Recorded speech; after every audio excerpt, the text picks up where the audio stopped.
swamp, baby. Here we go. We got a hog. Oh my.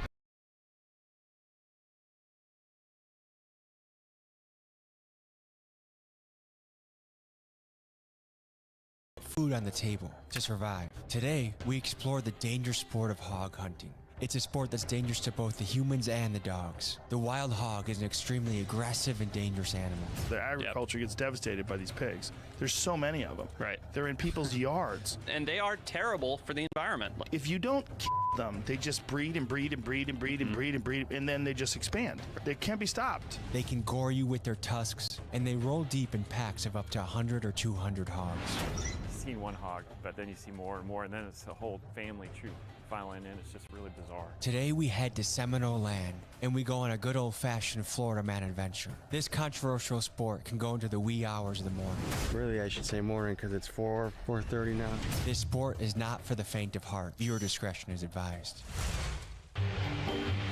Hello, folks. We're up bright and early. It's 5:45 Milwaukee. We're taking a trip to Miami. We're gonna be catching hogs. If you know anything about hogs, they're mean. They smell. We're gonna be out meeting Rara, aka Hood Fishing. We'll see you when we land in Miami.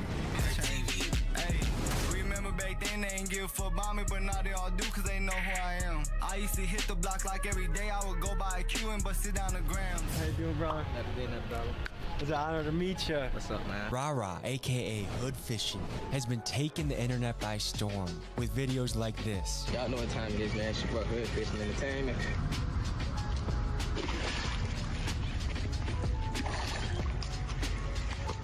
Y'all know what time it is, man. Look at that boy. He's perhaps the only fisherman I know that looks like a gangster rapper but fishes like Steve Irwin. He's what you get if Steve Irwin grew up in the hood. He's gonna take us on a fishing adventure and we're gonna learn more about his story. You're gonna have to show us some shit today, huh? Hey, I got you. This is why I come every time I come to Fort Lauderdale. I'm just kind of a beginner baiter. Okay. But I'm looking for someone that's a master baiter. Okay. What kind of stuff are we using to catch the fish today? Right over here. Because when I was a kid, I used to fish a lot and catch snapping turtles. We would use hot dog skin, worms. Nah, we ain't doing that thing. No? Look, got some split shots. We got some of these. Booster tails, just in case if they ain't biting the live bait. We're gonna catch the hogs wearing this? Yeah. I might just take my shoes off and put on cleats though, because I don't use slip, you want slip and slide. Do you consider yourself a redneck at all? Country, hillbilly, all of it. It's a beautiful blend, isn't it? Yeah. My first time catching a fish, I was like 4 years old. I feel like the world is losing touch with the great outdoors. I feel like less and less people go explore it. Yeah, you're right. I feel like less of my kind, color-wise. We got more brighter people out doing it than we got darker. Yeah. Why do you think that is? People feel like we ain't got a chance, you know what I'm saying? Do you feel like your page has brought more people to reconnecting with nature? Fact.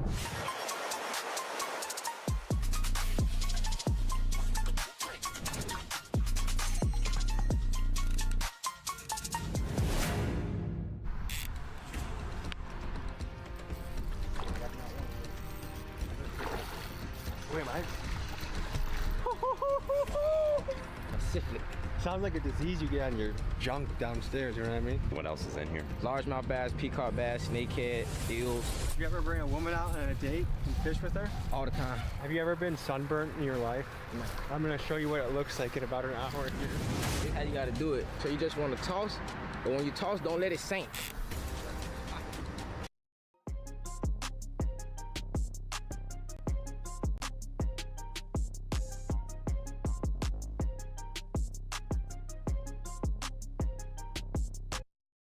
Pick it up, yeah, and drag it slowly. Stop, slow down, pop it a little bit, let it drop. He's right on it. We got him. We got him. We got him. This is a big boy. What do we got here, Rara? Peacock bass. Peacock bass. Say hello to my little friend. So far, we're 2 for 2. Right. Have you always been a fisherman? I used to do garage doors. Yeah. I went to college. I had a full scholarship to Fayetteville State University. And my quarterback was Blueface. When he left, I left like a week after him. I left because I had a son, and I just wanted to step up and be a father. When I came back, I mastered the garage business, and I started selling and doing garages. But it took away from my fishing. When I actually told myself, I'm like, dang, man, I ain't been fishing in like 5 months, bro, because this job. Let me take a break. Went fishing, and a video went like, and I'm like, you know what? I think fishing where I'm staying at. I guess we're just wondering how bad we could get messed up by a hog. Adult feral swine weigh between between 75 and 250 pounds on average. Should we get road rage with Rara? Oh my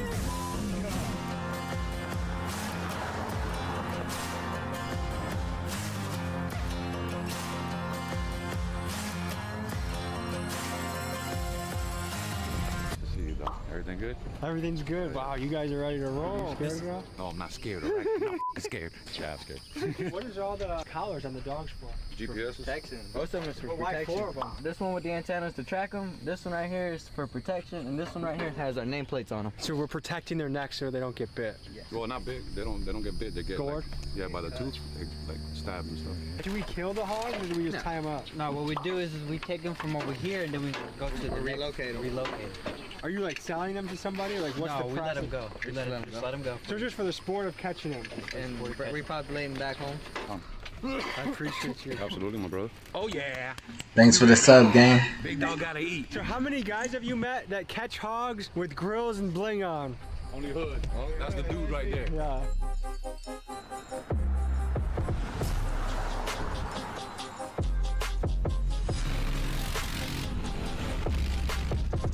So we just asked the landowner for permission to be on their land. As you can imagine why, in native culture, you really gotta respect what you're doing on people's land. All right, so what's the game plan right So what now? we're gonna do is we're gonna let his crew run first, then we're gonna let his, and then mine's last. So I know we're gonna get someone in the comments that's upset about the dogs.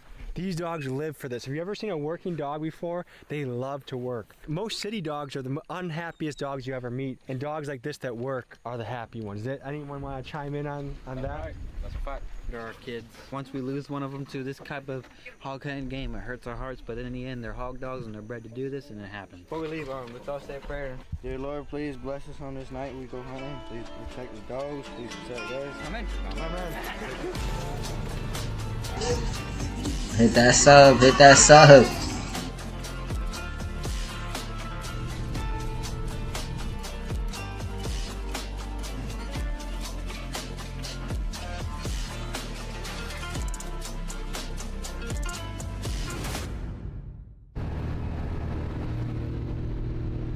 Hey, everybody quiet. See you later, Sky. My cleats, man. I slip, slide, all that. That's a great idea. So what are you looking for right now? On here, we can see the dogs on the carpet. I have all my dogs on the GPS order. Oh, you want to fuck with me? See that bug hit me in the eye? That diamond, they got some thick bugs over here. Oh shit, I see one. Oh no, that's just rah-rah, never mind. Did you grow up in a hunting family? Absolutely. Remember, my mama tells me stories when I was a kid. She said she used to hold me right here while my father was out there tying the hog.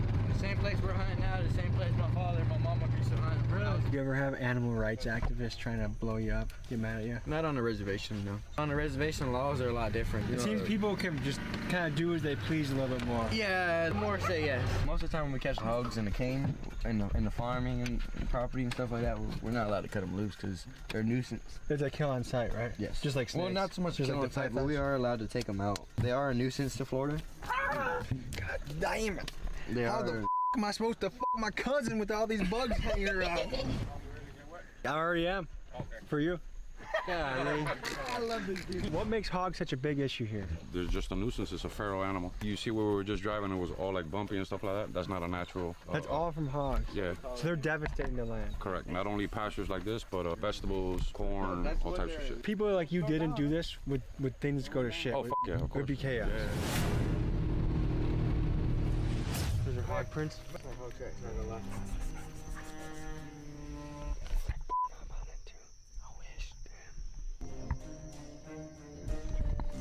There's prints everywhere. The dogs are excited. We're in butt Florida.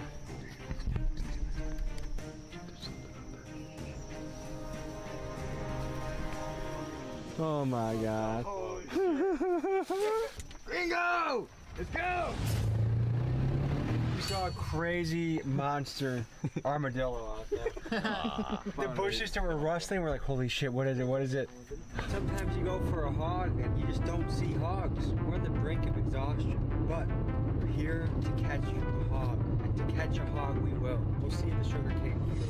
I can go for a hog or a queen size bed right now. How about you? Man. Fuck the hog at this point, let's just go to bed. Hunting time, baby. What's going through your mind right now, man? I was just thinking about when we was driving. I feel like I was asleep the whole way. Oh, we're about to be on. That's a hog? Come on, Louis. Louis, come on. They got it. They got it. Come on, big one, too. Watch out. He's coming right here. Here we go. After spending hours in the fields with the dogs and many near misses, we decided to call it a night at about 4:30 a.m. We've ended the night, really I should say morning, because it's 4:30 now. Chasing a big old hog that we couldn't get a hold of. Sometimes you get him, sometimes you don't. The more I learned at ECPI, the more I fell in love with cybersecurity. Accelerated degrees in cybersecurity. ECPI University. You take it step by step, and then once you learn those foundations. A big message of this channel is persistence, not giving up, and not getting T-boned by rednecks. We're going back to the sugarcane fields. We had the dogs with us. We got the trucks with us. We're ready to roll. Mr. Sugar's in the house! Hey,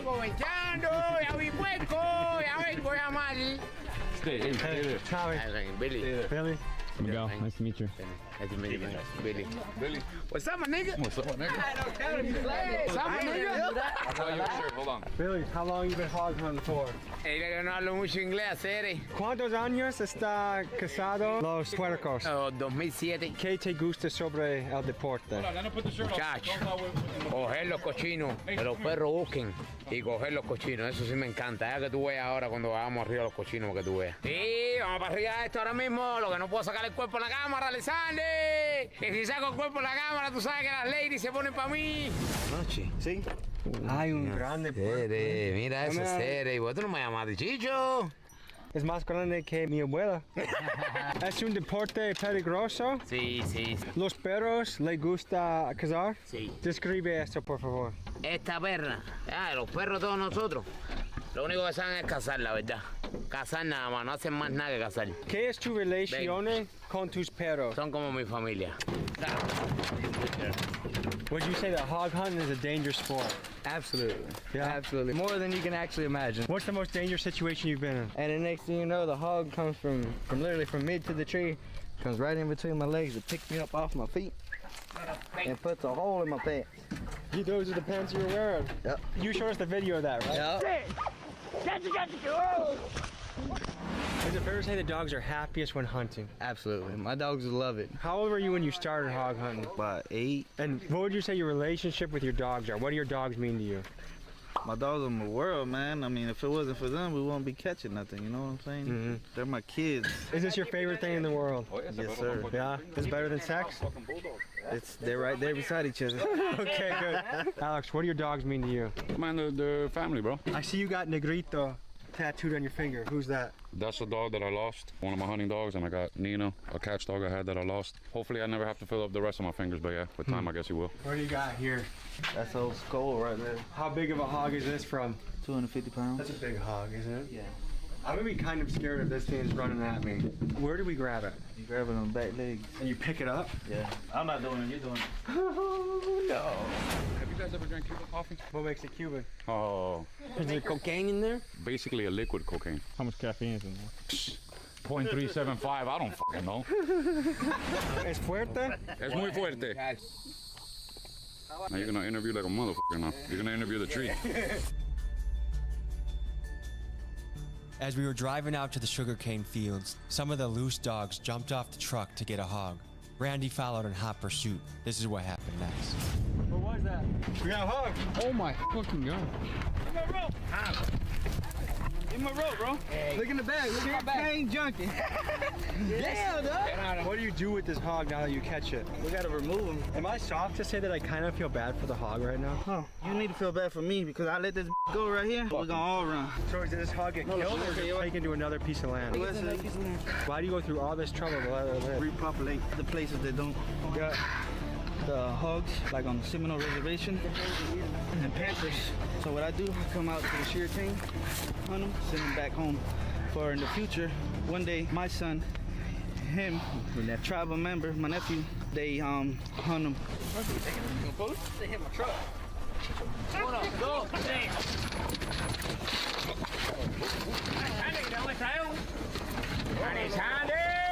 These guys are crazy as fuck. Whoa, Billy, whoa, Billy, whoa! Facebook picture, man. Stand him up right. Jala para allá. There's a lot of dirty jobs in this world. Like there's a mortician, someone's got to deal with the dead. There's the butcher, someone's got to cut up the animal. And so it's easy to keep our hands clean, especially us city boys, people that live in the city. It's easy to keep our hands clean and say, oh, why'd you do this? Why'd you do that? But the truth is someone's got to do the dirty jobs out there. And plus, this goes to a good place, man. It'll end up in a homeless shelter or somebody's dinner plate. You know, it's good meat, man. Organic 100%. It has no crazy shit in it. Listen, Tommy G-Ski. Hey, it was an honor to have this opportunity. Appreciate it. I appreciate it, bro. You know that the immigration in the last 2 or 3 years has picked up dramatically? He made us a lot of money. I was getting cheap like 2 different shows. I got away from them, so I just dumped them in the middle of nowhere. Ladies and gentlemen, I'm Tommy G, and today we're taking a deep dive into the world of coyotes, immigrants, and human smuggling.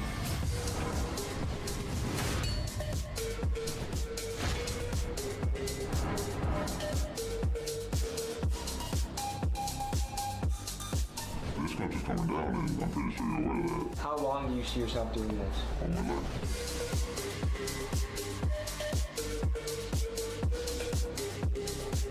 So it looks like people just got caught crossing the border. ¿De dónde eres? In today's story, we have 3 main characters: illegal immigrants, human smugglers, and U.S. government. Immigrants are sacrificing everything to come to this country to escape oppression and dire economic circumstances back home. The authorities are now bracing for up to 10,000 migrants a day. More than 26,000 migrants in just 72 hours. Crisis is being used a lot when describing what is happening on the border.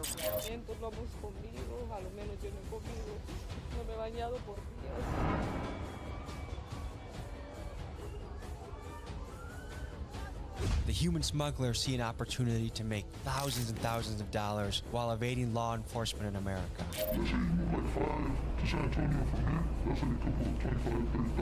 And the U.S. government is pulling out all the stops to keep these illegal immigrants out of this country, including buoys filled with saws, a militarized border, and heavy punishments for people involved in the smuggling. We get to talk to each of these characters involved in this story, boots on the ground, on the Texas and Mexico border. Let's begin. Imagine being able to build an app with your name on it, just by thinking about it. Meet Base 44, a complete AI creation platform. Describe what you want, and watch it take shape. You can plan, customize, and expand in any direction. From tools built for one, to platforms ready for many. From passion projects to enterprise-grade systems. Everything is built in and ready to launch. It's a new world of creation, where you can go as far as your imagination takes you. Can you imagine it? Let's make your dream a reality, right now.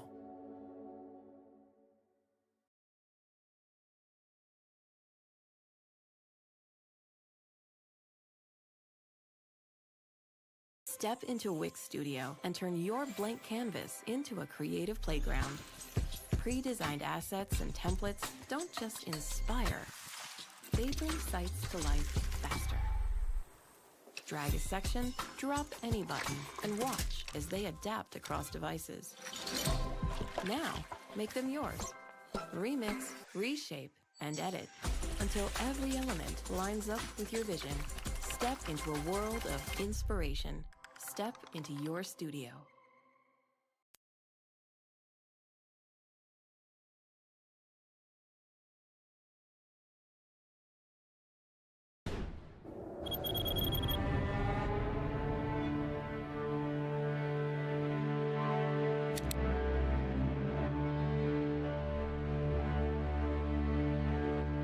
Today we're diving into one of the most important topics we've covered yet on the channel. The story of human smuggling, illegal immigration, and the human desire for a better life. We're going to cover both sides of the issue, the damage and impact illegal immigration has on communities and countries, but also the human side of the desire just to improve your outcome in life. We're going to be talking to human smugglers, coyotes, and immigrants that are making the death-defying journey to America. We'll see you on the border.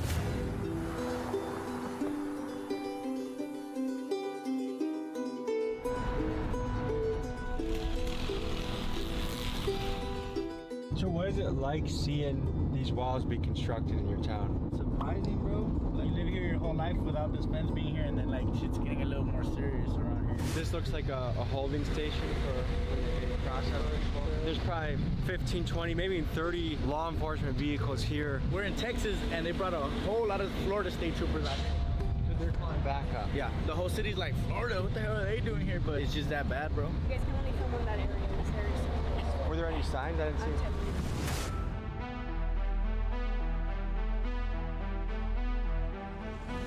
So we're here on the border. There's just another round of people being, it looks like, actively deported. There's buses right here. We don't know how close to this situation we can get. Some of these people made it from Honduras, Colombia, Venezuela, and now they're getting sent home. These guys got caught on the border and they're getting sent back. They crossed on the backside, yeah. You make it all the way to the edge of America and this is what you encounter. Look, someone's jacket is stuck from trying to, someone's sweater is stuck from trying to get through this. Crazy. Imagine your mom wearing that and getting stuck in barbed wire. Did you see Governor Abbott? He just put saw blades in the buoys. Yeah, that shit already killed 2 people, bro. That's f***ed up, bro. What is it like for people living in these type of towns? It get a little scary for people, bro. Like, you really will see, like, crowds of them walking through neighborhoods here. Your grandma could be walking outside and like, oh shit, like, be in fear. Like, these people could just rush in my house, like, because they're thirsty, hungry, want money, want to steal my car, want to do... Did that ever happen? Out in ranches, bro, they be stealing trucks, bro. Like, he's around there, they'll steal that shit, because, like, they got no option, you feel me? This man right here has been with us for some of the sketchiest shit we've done on the channel. We got raided by Mexican police last time I met you. You're right. Holy Are we rolling? Bro, we might end up in the fucking ditch just so they could just, like, have no paperwork, no problems, no... Holy So we're gonna go talk to some smugglers. Are you nervous at all? I'm straight, bro. We'll be good. I'm gonna put a shirt on and we're gonna go.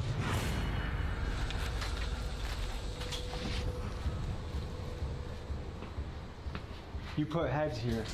It's like 110 degrees outside. That's why we got the ACs. So if not, they will not survive. They'll die. I'll give them water and shower and shit. Where are a lot of these people coming from? Like, is there a specific country? Honduras? Deep down Mexico, like, from everywhere, all kinds of people. Everyone that goes over the border, does the cartel kind of have their hands in it in some way? Yeah, kind of. They got the money, right? Doing business with the cartel? Yeah, I mean, they'll if you f*** around with them. The cartel is the last group on earth I think I'd want to be stuck in a room with if they don't like me, you know? People make it all the way from Honduras, and then they're here. What's the next step of the journey? Passing the checkpoint, and that's it. They're good over there. How do you make it past a checkpoint? Sometimes they'll try to teach them how to say, like, oh, you're a citizen, or this career. Like, they'll catch you real quick. Like, yeah, it's easier when it rains, like, you know? When it's, like, pouring, well, it can't be outside, right? Like, when it rains is the best time. So what is that like? You're sitting at the checkpoint, waiting for someone to look at your car. What is going through your head? You pass, like, by yourself. You just like, they're gonna go shopping or something. So once you cross, they're, like, farther than the checkpoint. They take, like, a path in the nature trail or something, and you go through the checkpoint alone? Yeah. How many people at a time is safe to do? You can cross as many as you want. 15. Once we see it's getting hot, we get rid of them. I smell some human shit. They take shifts, like, open window shit.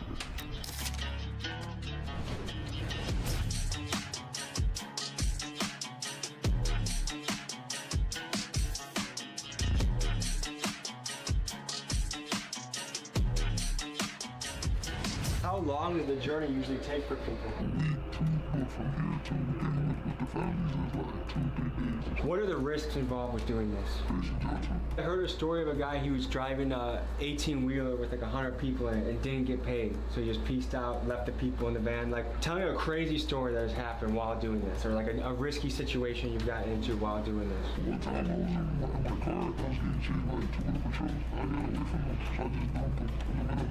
Coyotes, human smugglers have a bad reputation. What do you think about that? How much does it cost someone to make the journey over? How lucrative of is a profession for people in your shoes, for the coyotes? Let's say you move like 5 to San Antonio from here. That's like a couple of 25, 30,000. In a night, like just one day. How old were you guys when you started all this? I was like 16, 17. I think you started on one of these, but the craziest thing that's gone down while you've been doing this. I got snitched on. They're telling me that we got like 30 minutes to the mall. And then I was down. I mean, we don't have nothing to do. They're telling me I'm taking a wallet. And then I got back. I come back. And the police is all in the house. Your spidey sense told you. That's how we life. How long do you see yourself doing this? All my life. Once you start getting to the top, it's easy. All you have to do is simply, you know, to get your hands dirty. How do you tell your parents what you do for money? Like, what do they know about this? you know, it's kind of hard to hide it. What does your mom say about it? Be careful, you know, like, careful who you hang out with and shit. Try not to get killed, try not to get in jail. The governor recently started making these buoys that have saw blades in them, so people that are crossing the river can get cut up, they can die. What do you guys think about that? These people don't go they just call straight up. You have to basically rub shoulders with the cartel to do this job. Let's say we have a group here, and we bring somebody to send them. Instead of sending them where they're supposed to, they take them somewhere else, and they sold them for more money. That's when the cartel gets involved, because, you know, I mean, if you're up there, like, let's say I send you driving a car with 6 to Houston, and you don't make it, you get caught, the cartel's gonna get mad, they're gonna want to go after you. Will they get you in America? It doesn't matter. Do you think immigration should be illegal? Do you think we should just have open borders where anyone can come in? Have you noticed that immigration in the last 2 or 3 years has picked up dramatically? Really? He made us a lot of money. We can't act like this country is all that perfect. This country's coming down, and I'm pretty sure you're aware of that. What do we do to make America a better place? We organize the government. If some of these guys are trying to get all the way to Chicago, how many trips or how many different people do they have to link up with to get there? As soon as they get to San Antonio, we try to have the family come down. And, you know, Any final thoughts before we head out? y'all be safe, don't do some dumb shit, God bless America.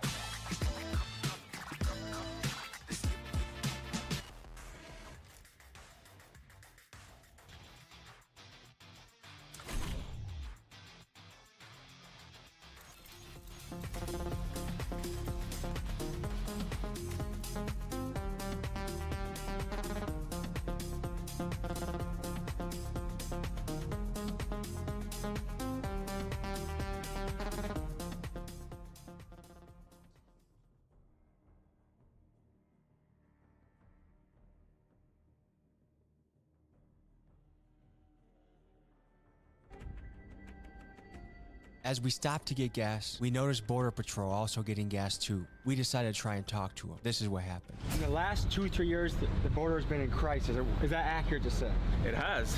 Where do you notice most of the people coming from? Is it a particular country or region, or is it all over the place? It's all over the place. You know, I've seen Cuban, Venezuelans, more Mexican nationals, Russians. That was the first time I came to stop one the other today. They were like, well, I'm Russian, bro.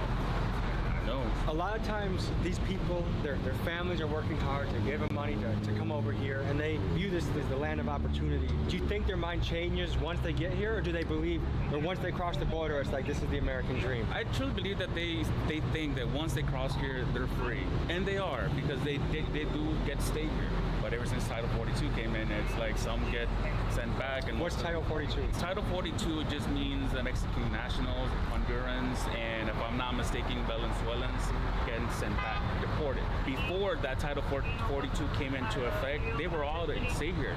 You will get a piece of paper once the immigrant will get processed and said, here's a paper, you got to go to court, you're free to stay. And you guys seen a lot of action right now. Oh yeah, we just had a pursuit the other day of a stolen vehicle for smuggling. I don't know if you guys heard about the Kia Boys. I did the documentary on the Kia Boys. Did you? Well, Kia Boys are essentially stealing Kias, bringing them down here, load up, take off. I don't know anything about the Kia Boys you were talking about. Tommy, appreciate it, man. Have a good night. Absolutely, okay? man. Y'all be safe. So far in this channel, we've done a great job of getting the outlaw side of the story. But I think it is important to include the law enforcement side, because there's a yin yang to every single story. I think we have to give some understanding to what they see and go through every single day. You think that's Border Patrol? Yeah, that's what they are. These are all troopers, bro. Look, there's some buoys over there. These are the legendary buoys that are talked about. Do we see any saws? Yeah, right. Dude, that's what they are right here, bro. This is a saw, bro. Dude, that shit is hella sharp, too. So you are literally traveling hundreds of miles to get here, the American dream, and this is what you encounter. A gift from the state of Texas. We're gonna do our research on the saws. Here's a voiceover on why they're here. What we stumbled upon were the controversial Rio Grande buoys that Texas Governor Greg Abbott put into the river. These buoys have saw blades that can cut and maim the immigrants as they cross the Rio Grande River. Many call this practice cruel and inhumane. To me, it seems inhumane. But you were not supposed to go past that trooper that's there. I didn't see any signs and I didn't know. Where's your car? Get in and please.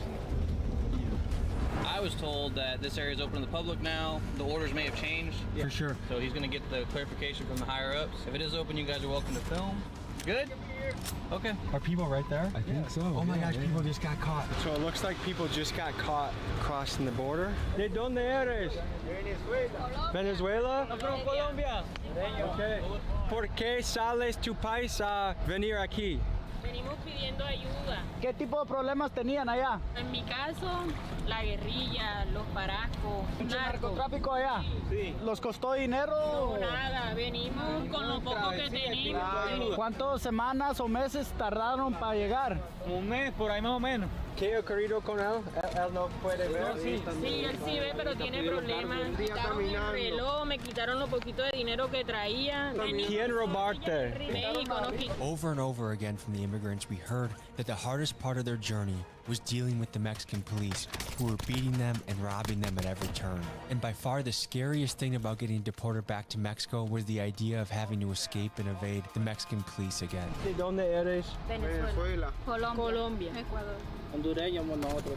Colombia. Colombia. Si puedes hacer el viaje a América, ¿qué quieres hacer con tu vida? Trabajar. Que nos den seguridad y trabajo. Escucha sobre los buoys con los saws. Pues ajá, lo vemos riesgoso, pero más riesgoso es perder la vida y primero que todo hay que lanzarnos a la suerte, primero es nuestra vida. ¿Tienes familia que fue contigo en el viaje que no están aquí ahora? Yo vine sola. Todos solos y nos hemos encontrado y para venir hasta acá nos hemos ayudado uno con los otros. Ahora estamos en la frontera americana y hay la policía aquí. ¿Qué piensas va a ocurrir ahora? Ellos nos dijeron que no podíamos cruzar porque sería ilegal, pero nos dijeron que esperáramos aquí, que migración llegaba a las 6 de la mañana, que podíamos dormir aquí porque allá es peligroso y aquí estábamos seguros. ¿Necesita más agua? Sí, por favor. Gracias. Muchas gracias. Dios le bendiga. ¿Cómo fue el viaje como la calor? Súper terrible. Agua, todo el camino, hidratándonos con agua. ¿Qué quieres tu vida hacer? Tener la vida de ilusión, de amenazas que teníamos en nuestro país, de violencia. Por todo tu viaje, ¿fue difícil para tu ver? Fue difícil. ¿Tu ayuda el todo el viaje? Sí, yo le di al camino, yo me lo encontré en el camino y lo venía ayudando yo a él. ¿Eres amigos mejores? ¿O fue extraños? ¿Qué hondo estaba el río? ¿Estaba bien hondo en unas partes? En algunas partes sí, mucha corriente. Ayudaron a una señora que estaba pasando con una niña, pero no tuvimos que devolver porque no pudimos. Para allá van bastantes familias, como unas 6, 7 familias. Por ahí hay una señora embarazada. Vamos a Walmart y vamos a volver, okay? It is unbelievable what some people go through in an effort to have a good life.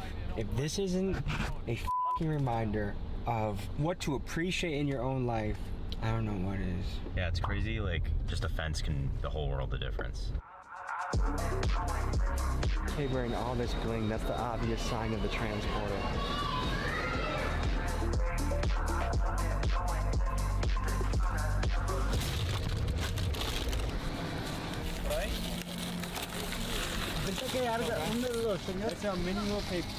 No, tranquilo, gracias. ¿Qué puedes decir sobre la bestia? This is the game changer that everybody has been asking for. So basically this big button right here in the middle is to generate chords. So let's just go ahead and press it.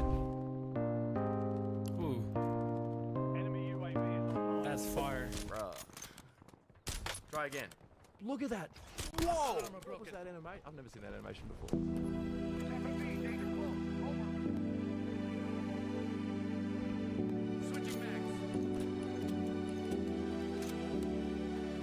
Is generating this out of nowhere using AI. Enemy soldier incoming.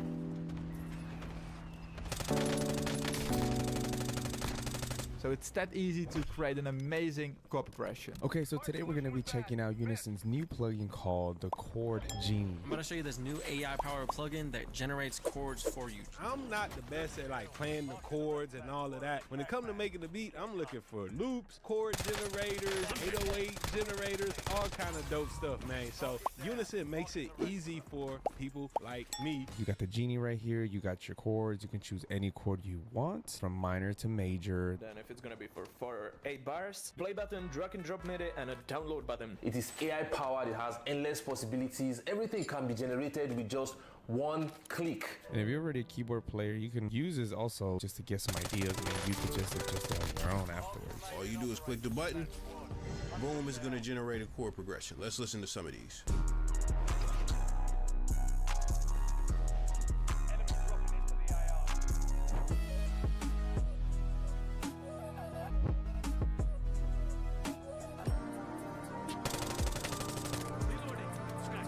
And if you don't like this, you can just come here, change the key, and click another new generation. Yeah, do it, So let's say you like this preset, what you can do is go ahead and save this 5 presets, for example, and then save that, and it will be right here underneath your presets, so you can go back to that if you want to. But that's not all. The cool thing about this is if you right click any of the chords here, you can actually change the inversion in which it's in. So you want like a sharp 11, a flat 13, major 7, whatever, diminished, augmented, sus, power chord, you name it, you can actually adjust that right here in this plugin. So that's something really cool. And from here, you can drag and drop the MIDI right into your DAW, and look, MIDI is right here, ready to go. You can even edit it further to like customize it yourself to make it more like humanized. Let's just say you didn't like one of the chords, so you can click on any one of these things and change it. So these highlighted ones, these are all the ones that are in key. They also have an undo button if you mess up, you can go back. And what's crazy about this is I didn't even realize this at first, but if you go on the top here and scroll down, there's like a whole entire keyboard within the plugin. Like I didn't even realize that at first, but it's crazy. And then if you right click on the grid, you can actually change anything about the grid. You can do an octave up, you can do whatever. You can then drag and drop that MIDI information directly onto any instrument track that you have, and boom, you got a brand new unique chord that you generated. This is another thing that you could do. We're going to open up Unison Bass Dragon, which is a whole nother plugin by Unison. And what you can do, we could go over here and put this on group 1. You can put this on group 1 as well. Now we can generate a bass line.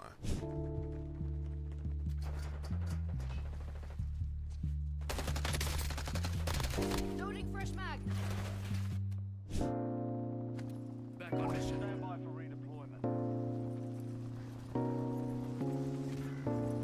That is something I couldn't come up with, honestly. That would be hard for me to come up with. I wouldn't have made a chord progression like that, and it helps when you're like in a creative rut. Okay, so every time we're gonna start making any instrumental, any beat, sometimes we have beat block, and in order to spark some creativity, I think the Chord Genie is definitely something you can use in order to remove that beat block. It can, spark some chords, do something useful in order for you to get started on the project, because we all know sometimes we just struggle with that beat block, and it just, you just have no ideas at the moment. I really love this plugin, and I'd say every single producer or artist or somebody that's trying to come up with amazing chord progressions should try this out. Personally, I would have loved this plugin back when I was first making beats because I had no idea how to make chord progressions. And just keep in mind, these are like thousands and thousands of different ideas. Because this is all AI generated, it's infinite ideas of chords that can be possible, for sure. This could be a great tool to help you get started, get your feet wet, or even if you are a producer, you just want some quick chord progression ideas. Using the Chord Genie to generate it and even customize the chords is really dope. It's easy, and it just makes production fun. Make sure to go check it out. The link is in the description. So if you want to get this plugin, I'm gonna leave a link in the top of the description. Honestly, this plugin feels like a leap forward in the evolution of music production technology, and get amongst it. You don't want to fall behind. So yeah, check out Unison Chord Genie in the description below, and remember me when you sign it.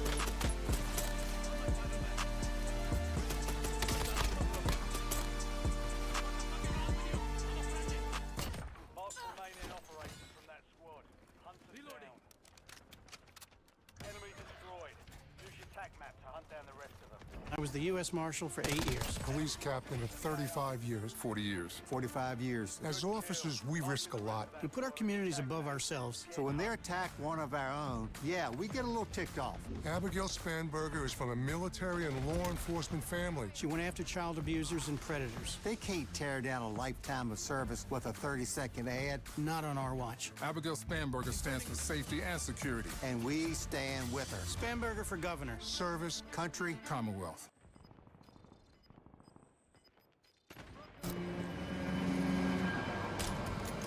Bastante peligroso, ¿para qué? Nosotros venimos atravesando 4 trenes. Durante el día, muy calor. Mucho sol. El noche, muy frío. ¿Qué es el problema con Venezuela y cómo puede Venezuela edificar más fuerte y seguro para la gente ahí? Cuando empezó la crisis en Venezuela, decidimos emigrar y porque no teníamos comida, no teníamos agua, la luz se nos iba a cada rato. O sea, ya Venezuela no era un país como para vivir. Muchas personas se han muerto de hambre. Cuando comenzó la crisis, todo desapareció. Toda la comida desapareció. Cuando salió COVID, se cerró todo en el país. Antes del COVID ya todo estaba cerrado. Things are rough right now in Venezuela. They have a leader now, President Maduro, that arguably stole the election and is still in power. The US government does not like President Maduro, so they implemented harsh trade restrictions that have negatively impacted the Venezuelan economy. Inflation went up nearly 2,000% in just 2022. Basic necessities are scarce and the price to buy them is astronomical. Things are really tough right now in Venezuela. ¿Cuántos años tienes? 26. Deseo que el mundo pueda encontrar paz y ser sin violencia. ¿Qué mensaje tienes a la gente?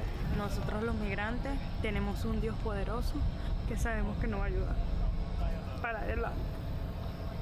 Muchas gracias y buena suerte. Igual, Dios le bendiga. Thank you. Yo sí tengo un problema político, tengo un cargo muy alto en mi país. Cuando tú sirves a alguien, pues sirves, ¿no? Pero cuando dejas de servir, te desechan como cualquier basura. Ustedes saben que mataron recién al candidato a la presidencia del Ecuador, Fernando Villavicencio. En la parte política estamos corriendo peligro. Mi país fue gobernado por Correa, por el presidente Rafael Correa. Ahora está la línea del partido de él también punteando para ganar nuevamente. ¿Qué grupo político estás parte de? Yo formaba parte de Pachacuti, la parte indígena, el movimiento indígena más grande del país. ¿Qué piensas sobre estos con las partes de que cortar? Mal por ese presidente, mal por esa persona que está gobernando, porque no solamente vengo yo, hay muchísimos, cientos de personas en las terminales. Yo compraba mis snacks para mí, pero tuve que dejarlos en el camino. Pero había niños que lloraban del hambre. Yo les daba mi comida, les daba mi agua, les daba lo que yo podía, les daba mi dinero. O sea, yo tuve una posición más y un poquito más para poder avanzar. No pagué coyote. Mataron a mi mamá, a mi abuela, que traigo los recortes, el acta. Necesito que me ayude. Yo tengo un hermano que está aquí en Miami, pero yo quiero que Diosito me ayude me ayuden, por favor. Hermano, deseo el mejor para tú y lo siento sobre tu situación y los problemas en tu país y con todo de mi corazón que cosas están mejor para todo. Eres valeroso, fuerte, Bueno, ya nos vamos a ir, pues muchas gracias. Muchas gracias. Bendigas.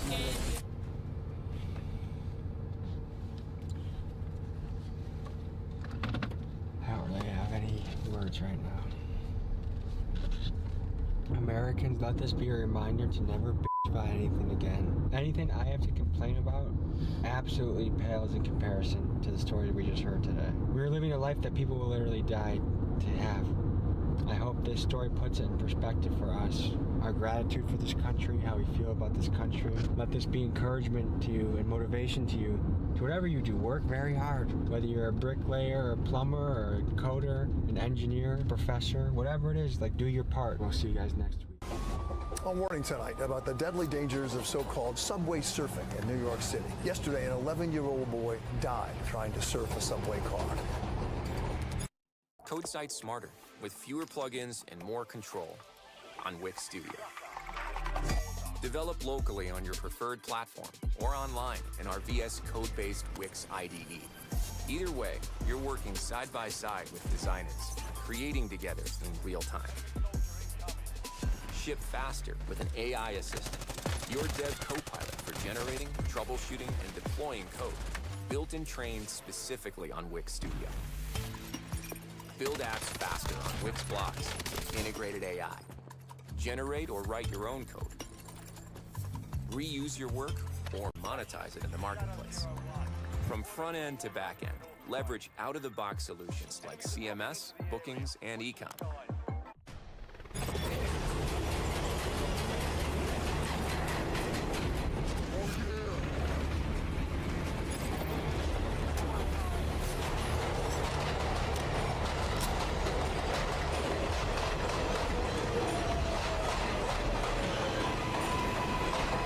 We hop on the 7 train.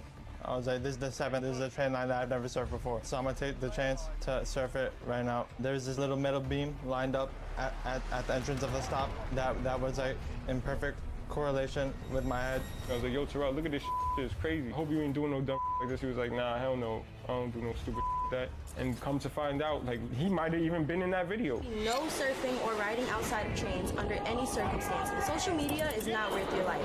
Ride inside, stay alive.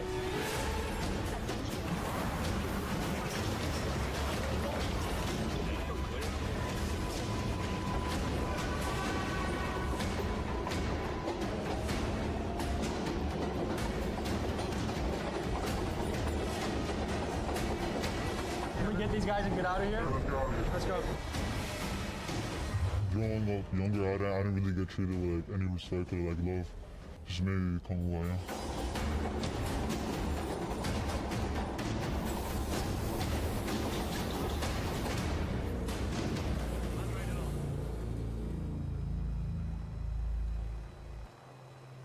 A disturbing trend is ripping through New York City. Young men are risking their lives, leaping onto moving subway trains, riding the metal beast in a dangerous game of subway surfing.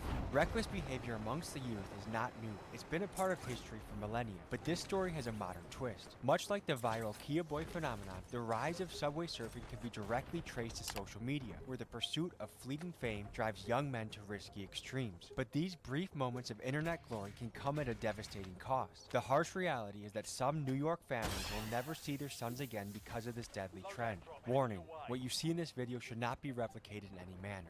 This is highly dangerous, and doing this stunt is not worth your life. Viewer discretion is advised.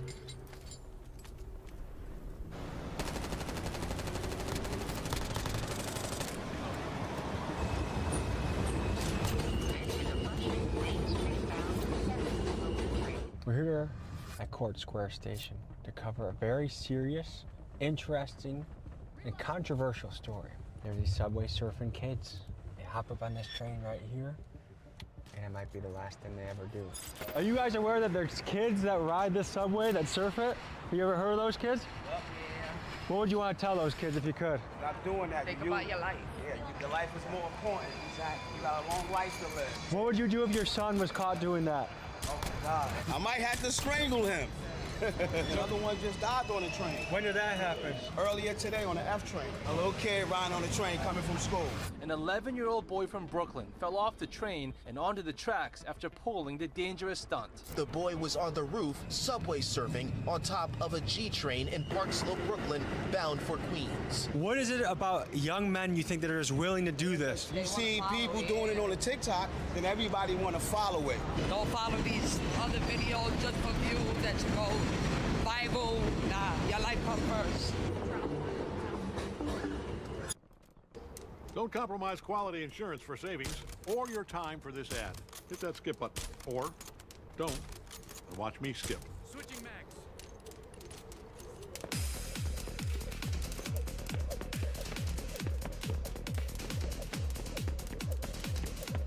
You in there? Yes. Yes. We are farmers. Bum, bum, bum, bum, bum, bum. I'm beyond your reach. There'll be no epiphany. You're going to hell, brother. Family reunion.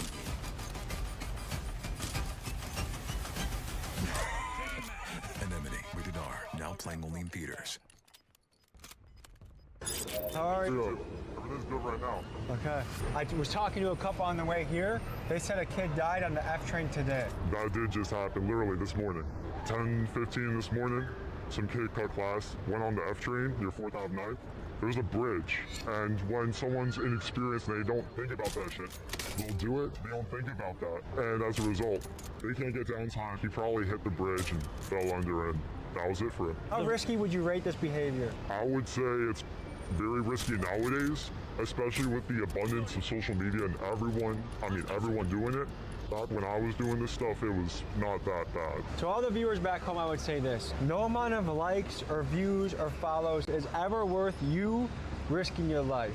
Should we start moving? I think we should.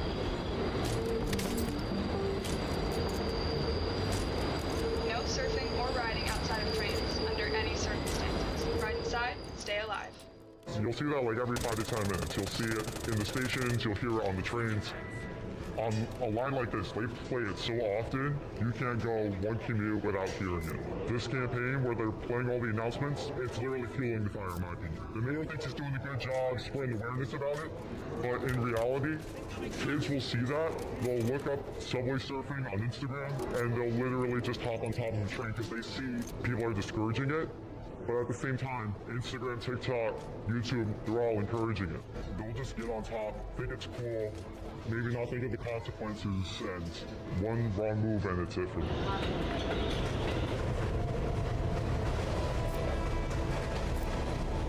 You seem like a smart kid that would come from a good home. If I'm real, I have a lot of issues. Like, mentally, it's hard, but, you know, riding on top of the train, riding on the back, it was the way I coped with it, you know? It really was at the time. But, you know, after I stopped this phase in my life, I started to slowly mature, and I put myself into school, completed some technical school stuff, and now I'm on my way trying to get employment, see a better future of myself. And how old were you when you started? I was 16, and I stopped when I was 18. And what made you get out of the game? So in December 2022, someone in our group, he fell under a train and passed away while I was on top of it. Police say a 15-year-old was on the top of the southbound J train around 11:30 this morning when he fell and hit the electrified third rail. Teams from the MTA and the police responded, but it was too late. Attention everyone. If you have questions or need to report an issue to the police, the MTA police is located at the station. There was a lot of police presence on this line.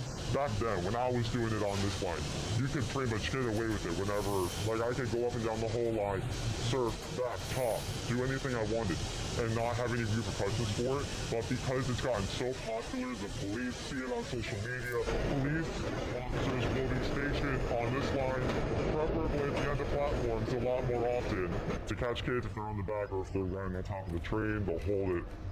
But it's gotten to a whole other level nowadays. You see, like, you know, a building like that says with the blue stripe 50. Yeah. They'll go on the roof of that building because it's a vantage point where they can see the train tracks. And if they see kids riding on top of the train, they will literally deploy drones which will record the activity, and then they'll stop the train before you even get to the station, and then they'll just have police waiting for them.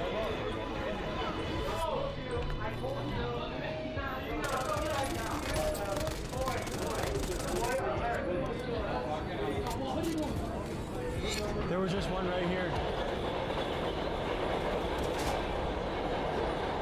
Annoying. What made you do that? Adrenaline.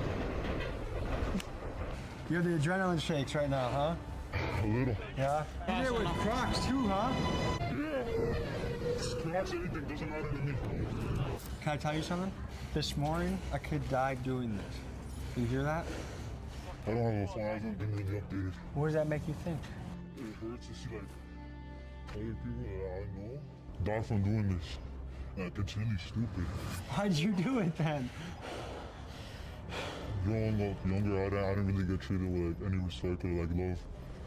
So like, just made me become who I am. Like, I started doing like illegal shit, dangerous shit, like this. If I'm gonna be real, it's a drug.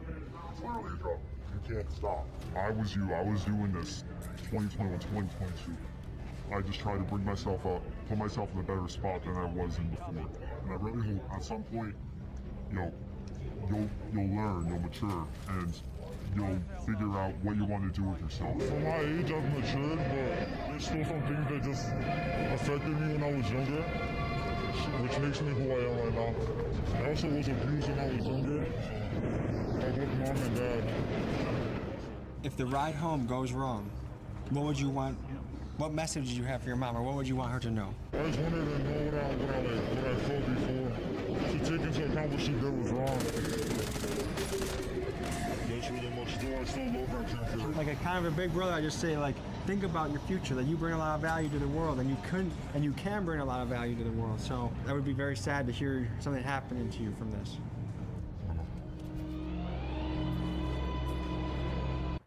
I'm Abigail Spanberger, candidate for governor, and I sponsored this ad. Winsome Earl Sears pledged not to raise a penny of taxes on billionaires and backs Trump policies that are raising prices for everything. You pay more, so billionaires pay less. I put curing hepatitis C on my today list. Epclusa treats all types of chronic hepatitis C with a 98% cure rate. Epclusa is one pill, once a day, for 12 weeks. If you've had hepatitis B, it may flare up and cause serious liver problems during and after treatment. Tell your doctor if you've had hepatitis B, liver or kidney problems, HIV, and all medicines and supplements you take. Taking amiodarone with Epclusa may cause a serious slowing of your heart rate. Most common side effects include headache and tiredness. Ask your doctor about Epclusa today.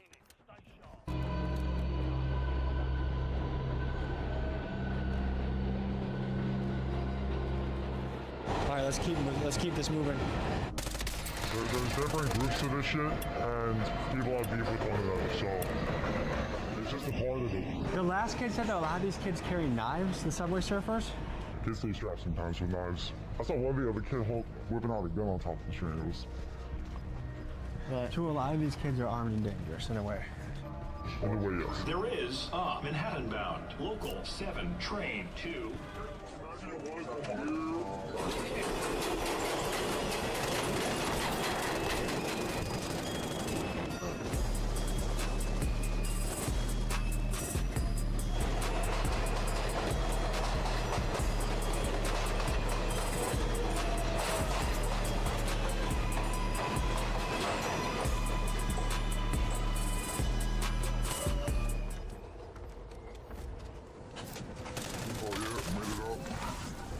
So, when you guys are doing this, ever once has an adult tried to stop you from doing it? Yeah, of course. So many times, man. That shit just be funny. How are they trying to stop you? It was my friend, actually. He was trying to go up, and there was some big buff guy. He was like at least 300 pounds. And he tried to like fight him for real, because he tried to stop him to not go up. They started grabbing on each other, and then punches going through. Also, you got like the Karens that like think they're entitled, and them saying shit will just magically get us down. So if a lady tries to stop you, she's a Karen? I get it. They just be looking out for us and stuff, but we was just having fun. There's a lot of moms that see us, and they be like, yo, what y'all doing? Like, y'all got a life to live. But like, we really don't give a We used to, but now I understand. But before, nobody cared and stuff, so they were still gonna do it at the end of the day. A lot of kids, they lost their life. Just cause they saw something cool on the internet. Just like me though, but thank God I ain't lose my life. We're all here, we're all live, well, grateful to be living another day. To see what the consequences of subway surfing are, we're gonna go talk to someone who shouldn't be alive today.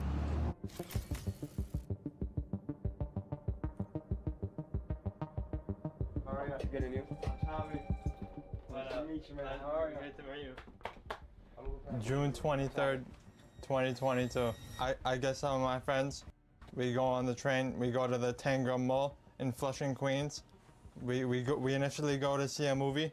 Turns out we didn't see a movie, and then we decided to head back to Astoria. We hop on the 7 train. Surfed before, so I'm gonna take the chance to surf it right now.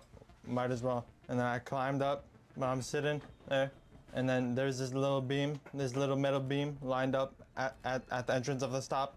That was like in perfect correlation with my head. I was sitting on the train with my legs dangling in between the carts. Everybody always asks me if I saw the beam. Obviously I saw the beam, but in order for a human to process what to do, like to duck under the beam, you would have already been there by the time By the time it would have processed in your brain to duck. I don't know like how to put it in words. Like this is my best friend. I started begging God. Like I got down on the floor in a nasty bathroom in the hospital. I remember like a nasty, pissy hospital floor. I was on the floor like literally begging. When you first saw him, did you even think he was gonna survive? He was never not gonna make it in my head. It me up. Like it up, but I still was like, I'm like a type of person where everything is resolvable. Everything. So what we about to see right now, we pretty much about to see one of our dead friends who had passed. God may bless his soul. This is what we wrote for him to send our blessings to him. The day he passed away, yeah, a lot of people showed up, all his friends, like all of us that used to surf. We don't condone that surfing stuff anymore. I don't know, so please do not try this at home at all whatsoever, please. It's crazy too, because he was young. He was only like 14. He was only 14 at the time when this happened. You don't have to get super specific, but what was he going through at home that this is where he was standing? The most that I do know, him, his family, they were in the midst of struggling at the time. So they were at tough times, so we had to back him up with some clothing and everything, because he was backed up at the time. Sometimes talking about him, it's not really an easy topic to bring up with him and everything. It's just like, because there could have been times where we could have really saved him. Do you guys wrestle with guilt about the situation? Absolutely. Yeah, we do. Pretty much these are all the blessings on behalf of Jeff. Fly high, Jeff, you know. That day was crazy. When I heard the news, I couldn't even believe it. Our man's called. He was like, oh, he fell off the train. He hit his head. It was bad. Bro, we were just hoping he was okay for real. When I saw the news later that night, they told me that he passed away. I was just crying. I couldn't believe it at all because that was really my closest friend. He was the coolest friend I ever had. Like, he was funny, laughing. Whatever he needed me, I always pull up on him. Like, that shit was just sad. He was down for anything too. Bridges, he was down for whatever. We lost two. Our friend Kayvon also, he died surfing the Williamsburg. But thank God we quit that shit. We don't do that shit anymore. Whatever y'all see right now, that's only for today. For those that still do it, they need to stop. It's not even cool anymore. It's not worth your life.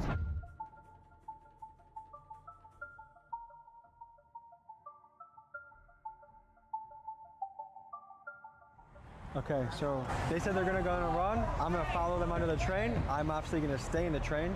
This stuff makes me really nervous. I mean, there's a lot of parallels between this and the Kia Boys to me. See how this goes. So we'll see you after this mission. Style starts with the details. The difference between mid and next level, a real gold chain that hits. Lifetime guarantee. Over 36,000 5-star reviews and a free chain with every new order.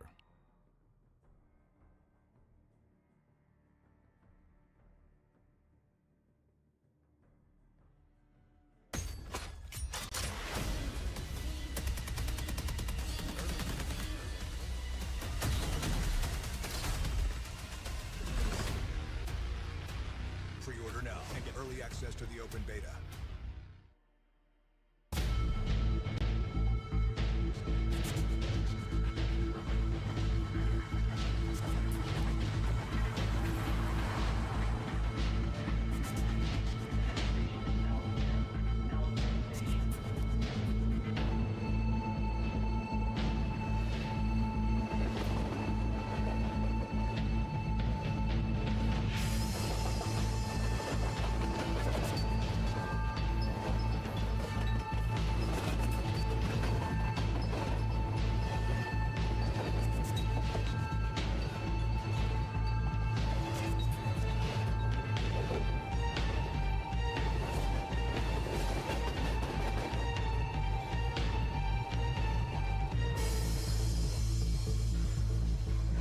What's going through your heads right now?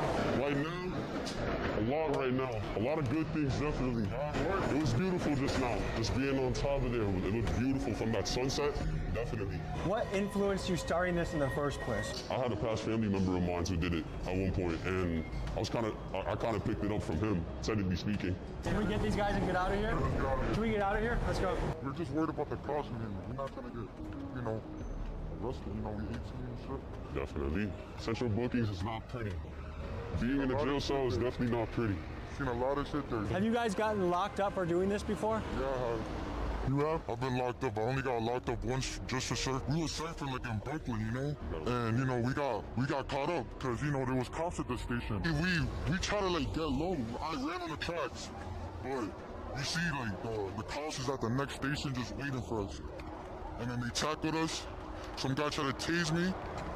But luckily, he did it. Do you think the cops are coming for you right now? Do you feel like that noise is for you? No. They're not really worried about this subway surfing shit out like that. Do your guys' parents know you do this? Yeah, my mom and dad, they know, but they don't support it. I told them I stopped. I basically did stop. I just started doing it like recently again. It's just fun. That adrenaline, it's fun. I kind of see it like more as like a scenery thing. So whenever I'm up there and I see the sunset, I'm like, yeah, it looks beautiful. It's like something like to get away from like your problems. Like for me, like whenever I feel like down, I just come outside, either paint, explore, or surf sometimes. It's an accomplished.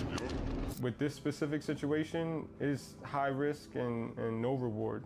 The people that was trained surfing, they end up being washed up old, like niggas that ain't really doing nothing with their life at the end of the day. Was there any part of you that was mad at him? After Not even a little bit. A few months before this happened, there was a video that went viral on social media, not just in New York, it was all over the world. It was a video of kids running and playing on top of a train that was going over the Williamsburg Bridge. The video shared on TikTok shows a first-hand view. 8 people out for a joyride on top of subway cars as it traveled over the Williamsburg Bridge. The group appears to be having the time of their lives. I was like, yo, Terrell, look at this shit, it's crazy. I was like, I hope you ain't doing no dumb shit. He was like, nah, hell no, I don't do no stupid shit like that. And come to find out, like, he might have even been in that video. Why are these kids doing this? For the rush that they get, like the adrenaline rush. How many times have you done this previously successfully? Before my accident? Yes. At least double digits. We talking closer to 10 or closer to 90? Closer to like 30. He pretty much doesn't have control of the left side of his body. Almost like you had a stroke. The whole left side of his body. So the fact that he is making himself walk, like he's manipulating his body, and he's been doing a lot of physical therapy over the past 2.5 years to get to this point balance. Things are very different now. So what kind of impact you want to have? An impact that like kills it and ends trade surfing in general.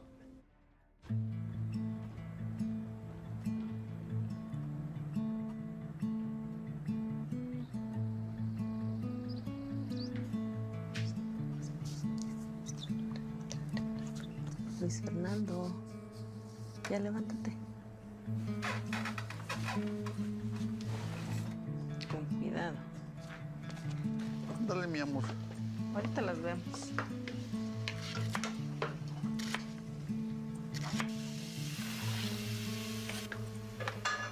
Me siento contenta de tener tiempo con mis hijos para poder convivir más. Somos una familia muy unida. Lo que se me hace a mí más difícil, pues, es dejar a mis hijos, como cuando se viene la cosecha fuerte. Ándale, pues, adiós.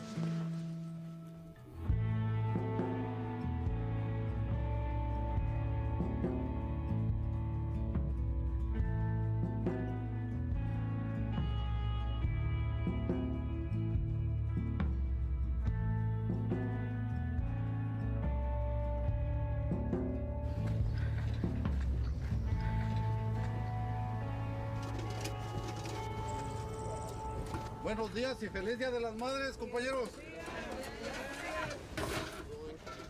Estoy en la posición de mayordomo y de supervisor. ¿Listos? Vamos a hacer los ejercicios, muchachos. 1, 2, 3, 4, 5. Las responsabilidades más grandes que tengo yo en este rancho es de que motivar mucho a la gente. En este cultivo yo siempre doy mi alma, mi cuerpo, mi fuerza.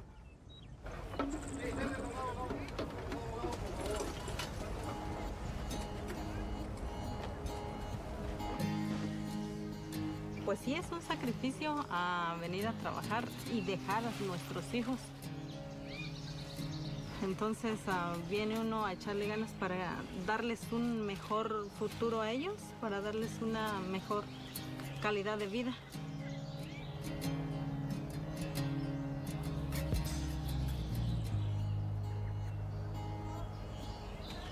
Mucha gente llega sin saber pescar y aquí se enseña.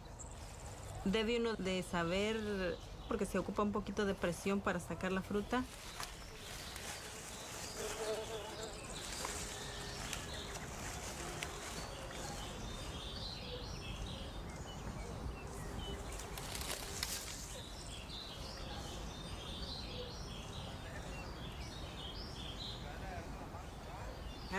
En el campo porque se siente uno libre y escucha uno los pájaros, se siente uno tranquilo.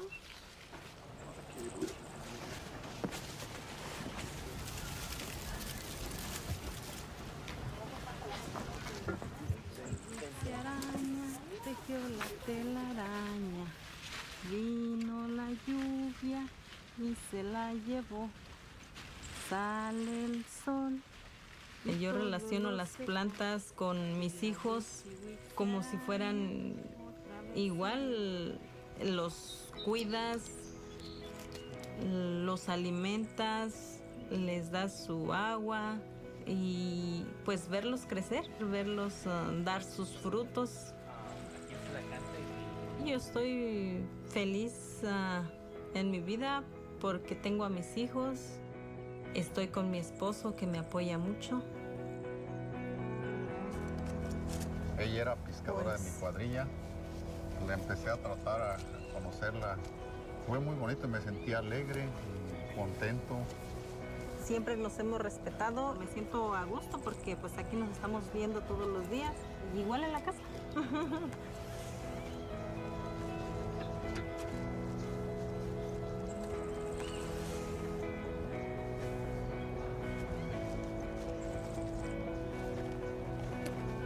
En este Día de las Madres, que no quisiera que trabajara, si ella quiere trabajar, ella está ayudándole a sus padres en México. ¡Vámonos, vámonos al break! Vámonos, vámonos, el break, jóvenes.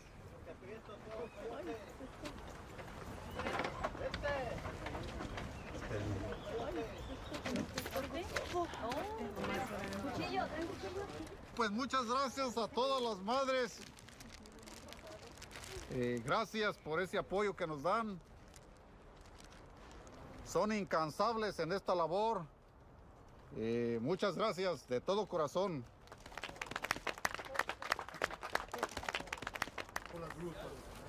¿Ustedes son del grupo? Para mí es un orgullo ver todo el esfuerzo de cada uno de los trabajadores que llevan el sustento para sus familias y sus casas.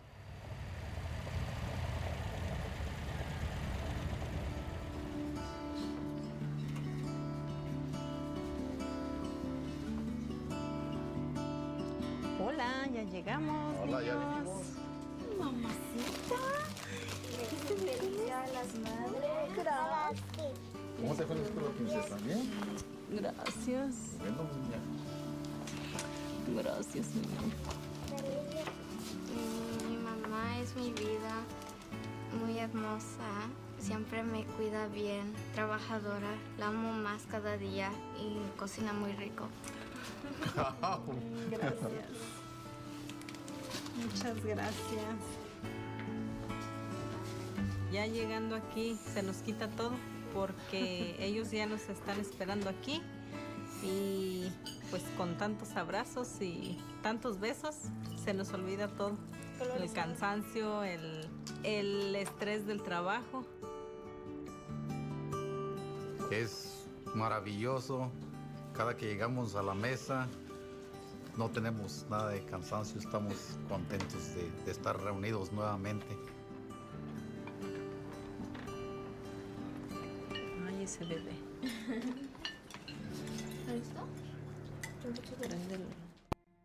Get ready with me as I go out for the first time in forever. I've got a content creation business, which LegalZoom's helping me register and start a trust for my kid. When you need a legal hand, turn to LegalZoom.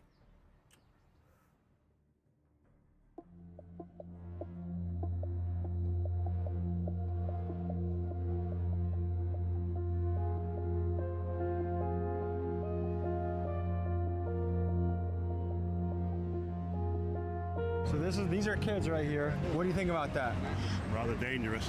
Do you think they should get in trouble for that? If they live, perhaps they should, yes. I mean, I grew up in this city. I remember it's been ages, but it's been going on decades after decades. If you know, thrills shouldn't risk your life. It's dumb as You're risking your whole life. Why are you getting on top of a train? What should happen to these guys if they're caught? Jail. Go to jail. That's it. Go to jail. Because you're supposed to be in school getting your education. I know a friend who knew a friend that died from subway surfing. His name is Kasi. He died like a year and a half ago or 2 years ago. Don't subway surf. I think anybody that puts their life in danger, you gotta hope that they don't hurt themselves. What would you say if you had a son that was doing this? If my son was doing this, I'd probably tell him the choices that you make, you're gonna have to face them. I'm gonna tell you a safe choice, and from that you make your decision, and you have to live with the choices that you make. ¿Qué tan re loco? No, yo no lo haría. Si tú puedes dar un mensaje a niños que hacen esto, ¿qué vas a decir? Que cuiden su vida, estamos muy jóvenes para morir tan temprana edad. Hay que trabajar, estudiar, vivir la vida y confíen en Dios, que todo le va a salir bien. God bless you. Muchas gracias. Somewhere in the bowels of the New York subway system, this crew has a secret spot. After finding a way to pop open a secret door, here's where we went next.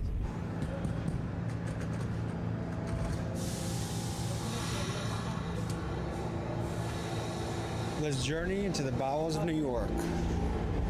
Not exactly sure when it was open, but I think it was around 1950, 1970. Yeah, it was used for, I think, a shuttle train to Far Rockaway, something like that. Yeah.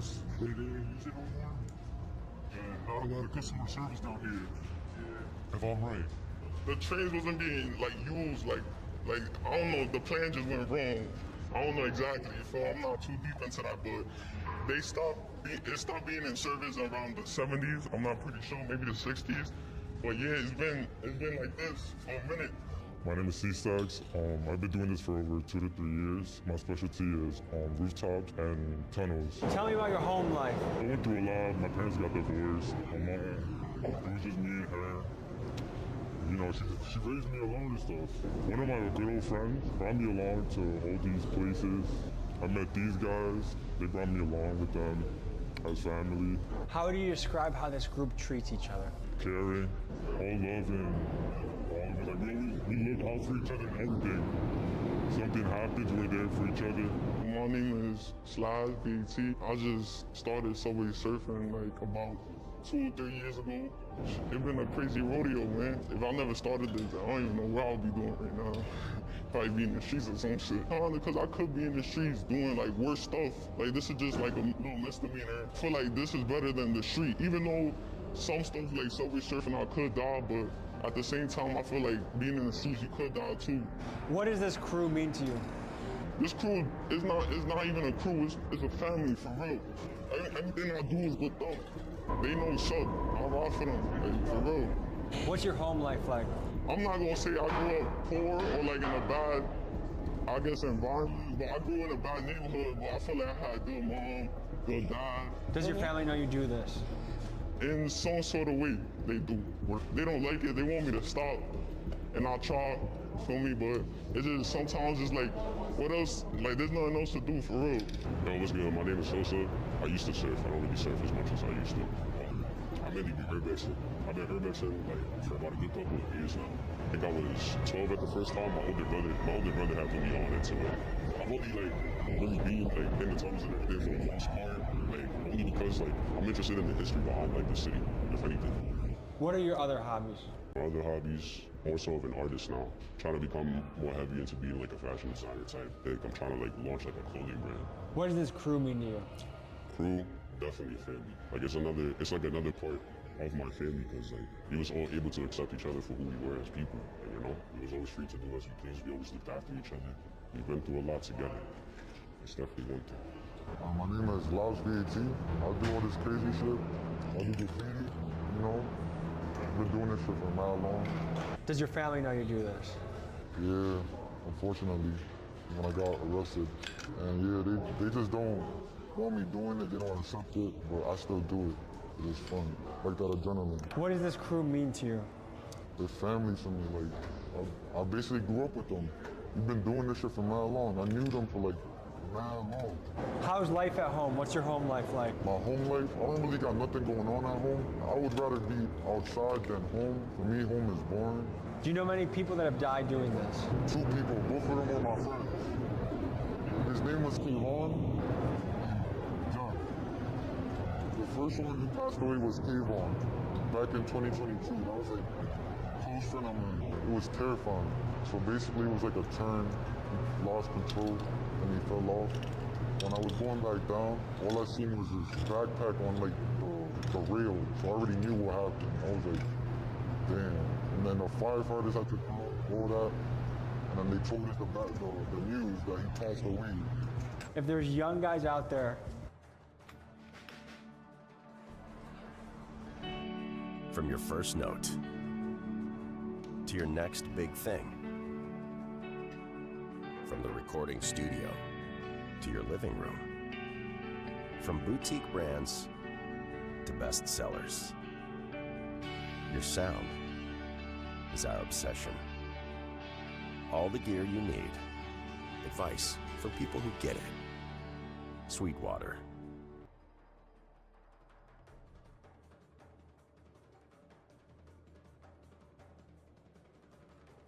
Explaining complex topics can be challenging. Highlight the text you want to simplify and let Grammarly rewrite it. Grammarly makes your message clear so it's understood. Download it for free at Grammarly.com.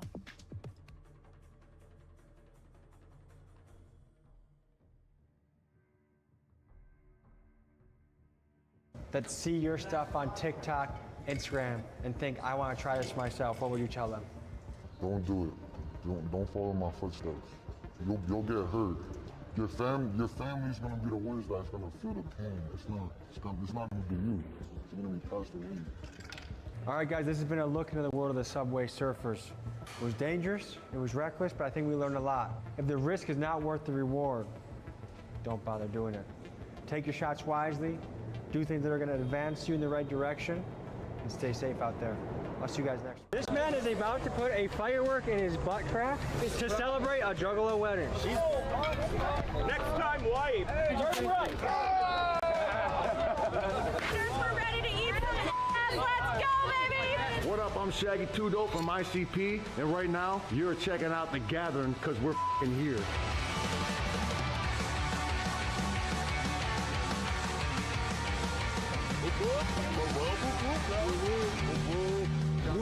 I approve this message. What the hell is going on over here? That's a real there, and that's the first Tommy's it's gathering to the Juggalos. Like, we accept anybody and everybody. You just can't touch kids, and you can't talk to the cops. I feel like I've always sort of faced being like an outcast. Like, even before, like, I knew, like, people can just smell that, like, you're a little bit off.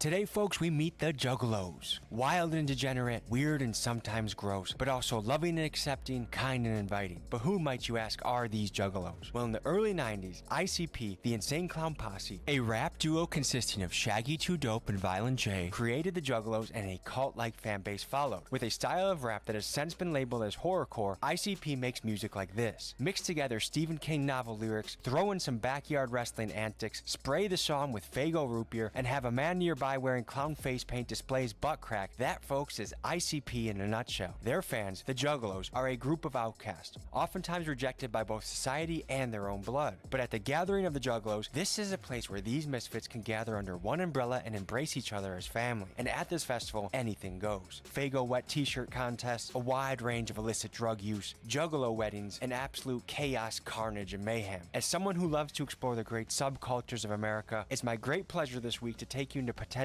the most degenerate festival in the country. Folks, this is the Gathering of the Juggalos. Woo woo, folks. My name's Tommy G, and today we're in the quiet town of Thornville, Ohio. But nearby, there is some absolute ruckus happening. The Gathering of the Juggalos. I had Juggalos at my high school. They were kind of more like a social outcasty, punk rocky, skateboard, do drugs, misfit, don't quite fit in, but they have a good time. Kids that if you hung out with in gym class, they were cool, they made you laugh, they were fun, but maybe not the kid that you would trust to do your math homework. And also as a kid, I went to Tech Nine concerts. He's a rapper that has a lot of Juggalo adjacent fans show up to his shows, and they go nuts at shows. Mosh pits, face paint, whoop whoop, noise, all of that. Without further ado, whoop whoop. Whoop whoop. Hey, you need some brakes, bro. Oh, hey! Woo! What's happening, brother? What's up, man? How you doing? Long time watcher, bro. I appreciate you. For like 3 years. You got any advice for today? Just be you. Be the true you, bro. Okay. Yep. What's the wildest thing that's occurred on your watch? I mean, the cycling competition was pretty, a couple of years ago, was pretty wild on stage. Really? Yeah. I mean, it's just majority a lot of buttholes. A lot of buttholes? Yeah. You'll see it like this. It's like a melting butthole. Did you participate in the competition in any shape or form? Nope. Unfortunately, I was on shift. Whoop whoop to you, sir. Nice to meet you. Can you show me your setup? What do you got here? This is like Bear Grylls for Juggalos. So we were in the parking lot here today. We've got Canopy, courtesy of Emily here. Thank you, Emily. We've got 2 Walmart tents, $30 each actually. Very nice. solid. I encourage you to say hi to all of the Juggalettes. Are you going to the white t-shirt contest later? When is that? 5. I will not miss it. Tell me about the Hatchet Man. The Hatchet Man is the iconic symbol of ICP, the great band that we are all here together for today. Yeah, I also have my Hatchet bag. It's like the last living breath of punk rock left.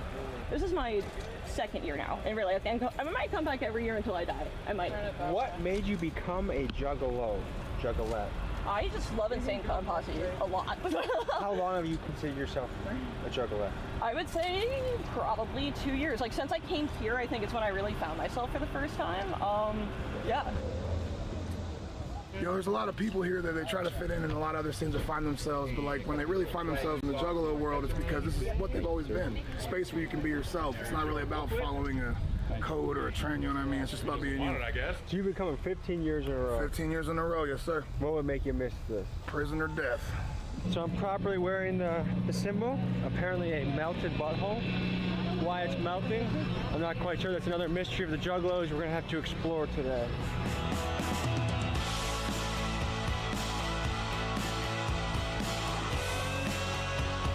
Whoa, whoa, whoa!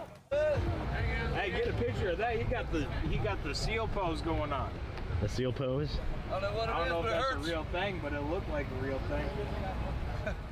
You take care of it. We have got to the point where literally anybody can build a fully working app without knowing how to code. This is Base 44. This is a first look at the current industry-leading AI app builder, and you wouldn't believe the kind of apps that people are creating. Smart nutrition apps, inventory trackers, onboarding tools, you name it. And if the only thing stopping me from making the app is the idea, then why not build an app that gives me endless app ideas? So let's make it. Pro tip, I draft the full app spec in ChatGPT, and then I drop the prompts directly into Base 44. It gives me super detailed structure. And here it is. Everything I laid out in detail as it goes. This is pretty awesome, but I want to make it playful. So I'm going to add a swipe left and swipe right interface. The same usability we all know. Now I'm going to add one more feature. So every idea that I favorite will turn into a kickoff prompt to start building the app itself. And that's it. Just come up with your idea, any idea, and Base 44 will do the rest. So go to Base 44 and create apps with your name on it. We have the overload device. Chevy makes America's most dependable trucks. Because in a Chevy truck, dependability comes standard. Chevrolet, together, let's drive. What do whippets mean to you, man? What do you think so far? So far, I ain't gonna lie, bro.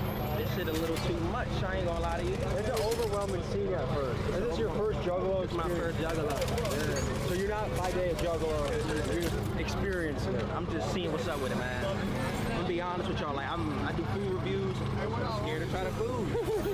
I'm scared I might get drugged up or something. Oh, no. apparently a lot of people will show you their butthole around here. I just seen somebody show busted, but and not even no homo, because I don't think it's homo, but I haven't investigated it further. So it's not homo to show a man your butt? Good eye. Hold on. Yeah, it's kind of homo. What do you do by day when you're not juggalo convention? I work at a golf course. So, Yeah? Yeah. I just got fired. Yes, we both just got. You guys work at the same spot? Yeah. Why'd you get fired? My sister's a jealous and I went on a family vacation. So you also got fired by her sister? Yeah. I'm gonna go work in Sheets because they have 19 hours. This stock show actually is super fun. Oh, damn! They throwing water balloons at me.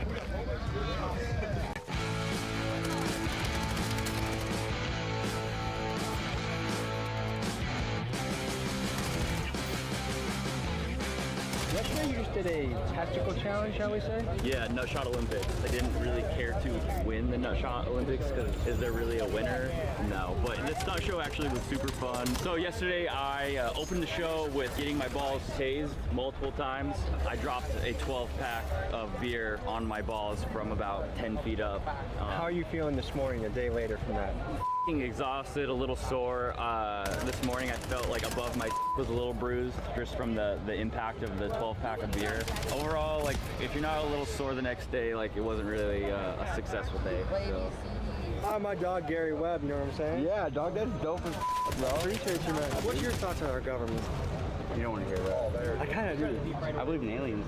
Do you really? Yeah. Are you an alien? I am. Yeah? Have you ever met an alien? No. Or do you think we would encounter aliens? The White House. Biden's an alien? No, he's too old. Trump? No, bro, he's too rich. How do you know an alien in the wild? You don't.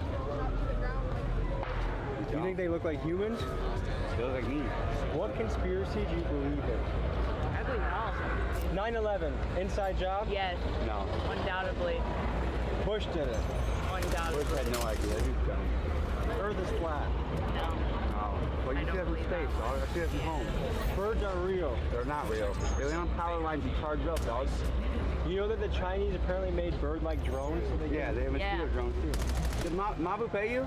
Yeah. He did? Yeah. Alright, okay, because I'm about to say, bro, that's some ass shit, bro. I was a fan. You know where that money went to go fund? Wrestling, right? Yeah, kids wrestling. Mama tried? Yeah, Mama tried to save me. Tell me about that. I love my mom. Everybody loves their mom, you know what I'm saying? So I got that for her because I just want to know if she did try, you know? She did try. How's your mom? She's doing good, dude. Doing good? Yeah. You should call her more. I should. What kind of questions does your mom ask you? Trevor, what are you doing? Trevor, how are the kids? Which ones are cool? Trevor, are you on any drugs? Mom, I'm sorry, I can't hear you. We got a wedding happening right now if you guys want to come to it. There's a Juggalo wedding? 3 p.m. right now. Let's do it. My twin sister's getting married. Really? Yeah, I'm the best man. And my brothers who made it honor. This is your first time here? Mm-hmm. Welcome home. Thank you. Really?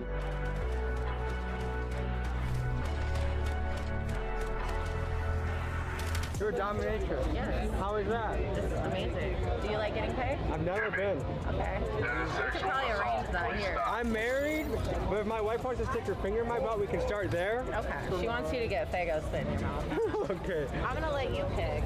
I want to spit Faygo in his mouth and then smack the out of him. Dude, why do people get paid to get slapped? I don't understand that. I don't get it either. Faygo in the mouth and then kicked in the balls. Oh my god, I'm definitely not looking forward to that. Alright. Is everybody ready? I hate this. Alright. She popped them. She popped They're popped. They're popped. They're popped. They're f***ing popped. Thanks, mommy. What's the most common service you provide? Slap. People pay you to slap? Yeah, I hurt my hand a little bit, swollen. Come with us. Let me smack you in the face one time.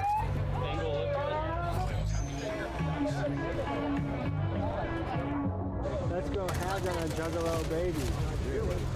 Look for love, man. Like you want to make a Juggalo baby tonight with somebody? I mean, no, this is like a long-term investment type thing. Oh, so you're looking for commitment. So you're looking for a Jugga wife. Jugga family. Jugga community. Yeah, exactly. When was the last time you experienced that? Right about COVID time. I love the girl. I still love her. You know, I love her to death. But, you know, we all move on, you know. I'll catch her later on. You know what I'm saying? What did you learn from that relationship? Be honest with yourself. This is my beautiful wife, Chrissy. Short. Miss Short. Go ahead. This is my 12th gathering. And I'm trying to get married here. How long have you known the person that you're about to marry? 7 years. We got 4 kids together. We're doing this? Yeah. How's that going? Crazy. This man is about to put a firework in his butt crack. Is that an accurate statement? Yes. To celebrate a Juggalo wedding. Point up, baby! Oh no! I like it. Wait, what am I? What's on me? You want the Tommy light? Yeah, probably. Next time, wife. Hey,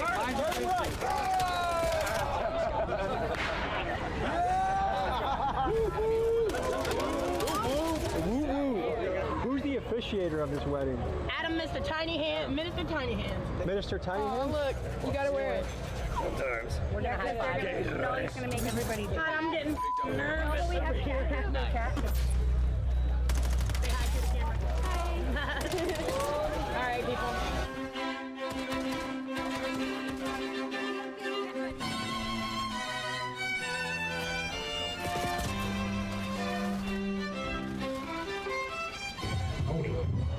You make Chrissy to be your lawfully wedded wife, love and cherish, stand by her side for all challenges. Don't compromise quality insurance for savings or your time for this ad. Hit that skip button. Or don't. Watch me skip. Enemies are carrying the device. You in there? Transported to the enemy zone. Yes. Hostiles have the overload device. Yes. The overload device is an hour. We are farmers. Bum, bum, bum, bum, bum, bum. Starting in 3, 2, 1. Let's go! The kids have a right to express themselves. Yes, Henrietta. I don't want to be doing this. Kids just have grit. Now we don't even have the tools to discipline them. Are you ready to start, Chelsea? You're not allowed to ask me that. Miss Sanders, could you text my mom and ask her if I'm right or left-handed? Just pick one. See what happens. FX's English Teacher. All new Thursdays on FX. All episodes now streaming on Hulu. Triumph and the many bagel showers that are yet to come your way. Take me home, baby. I'll take you wherever I do. Take Tony to be your lawfully wedded wife, love and cherish, keep your partner in all of life's wonderful adventures, stand by her side through all the challenges, triumph, and every bagel shower yet to come your way. Yeah, yes. I do. That is a beautiful answer.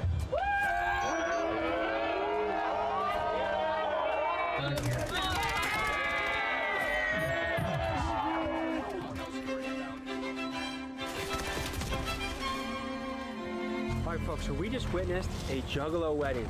And I feel like it encapsulated everything that a Juggalo is, which is a little weird, unconventional, a little trashy. I mean, someone is shooting a firecracker out of their butt crack to celebrate this wedding. But at the same time, there's a lot of love, a lot of laughter, and a lot of that I just don't give a type of feeling.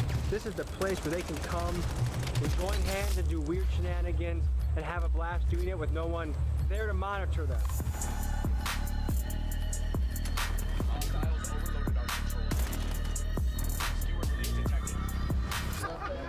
I have so many babies in my pocket. Who wants a baby? How'd you get all those babies? I found them on the ground. Someone needs to adopt them kids. Take these babies. They need parents. You want a baby?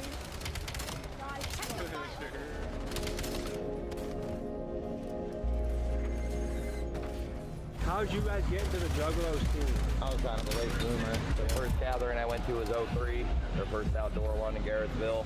Been Juggalo ever since. And growing up, did you feel like a misfit? Yeah, always. Well, I moved a lot, so I was always the new kid. So I never really had any friends and shit like that. Was there ever a time you didn't feel like an outcast? No, I've always been the weird kid. I eat bugs to impress people. Yeah? That was that one. Yeah, by the time I got to high school, they sent me to the group home. Why'd they send you to a group home? Religious differences. My mom was a hardcore Christian, and I had a book of shadows, like a Wiccan journal with a bunch of pentagrams drawn in blood. She saw that and got rid of me. Group home's like a prison system with less supervision, so it's a good chance of getting stabbed. I slept with a knife window, I still sleep with a knife window. Kids got my ass beat in the first group home. My face stomped in the gravel so hard that after they pulled. It took them 6 hours to pull all the gravel out of my face. How old were you in that? That was when I first got to the group homes. That was like 15 or 16. And I got my ass beat hard by the street black people. Kind of made me racist for a little while, but I finally got over that. Not that I ever thought I was better then, but I was more nervous around black people. When you were in the group homes, what kind of thoughts were going through your head at that time? I just wanted to die. I went to the nut house about a dozen times for out of town. Successfully myself once, got resurrected in the back of an ambulance. So it was a whole lot of, once I realized I couldn't be part of my family, family's all that matters in this life. There's no reason to live anymore. Now I got emphysema, and so I realized I'm never going to be able to start a family of my own, so I got back to being suicidal all the time.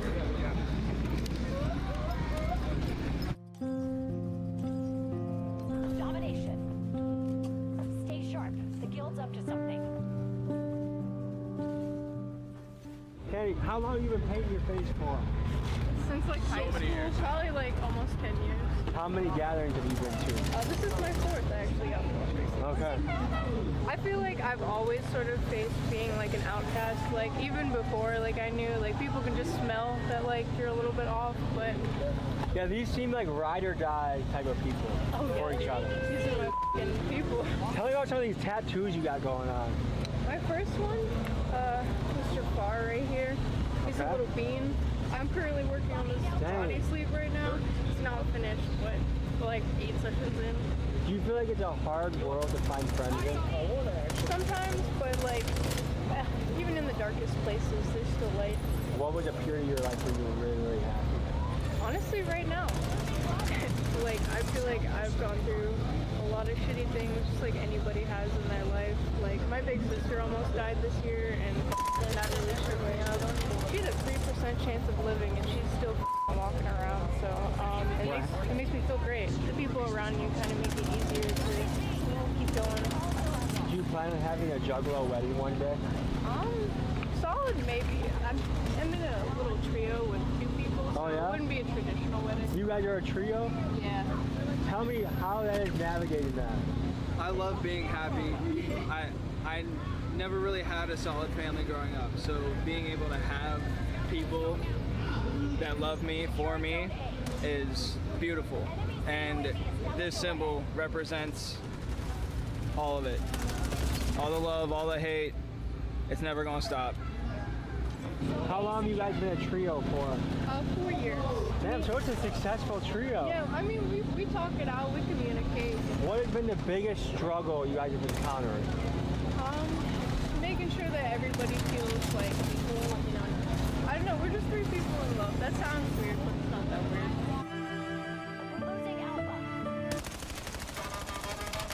Beyond your reach, there'll be no epiphany. You're going to hell, brother. Tell me where you.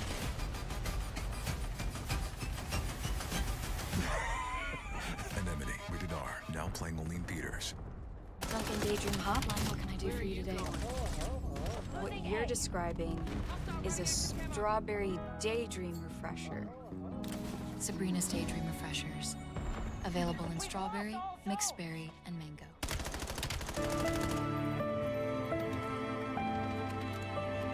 Where should we check out next, you guys think?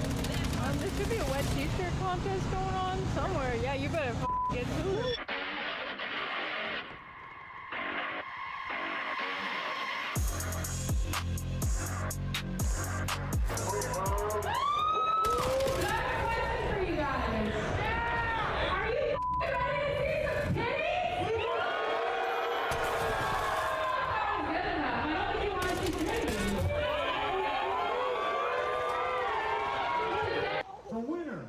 Of this competition, walking away with $500 cash.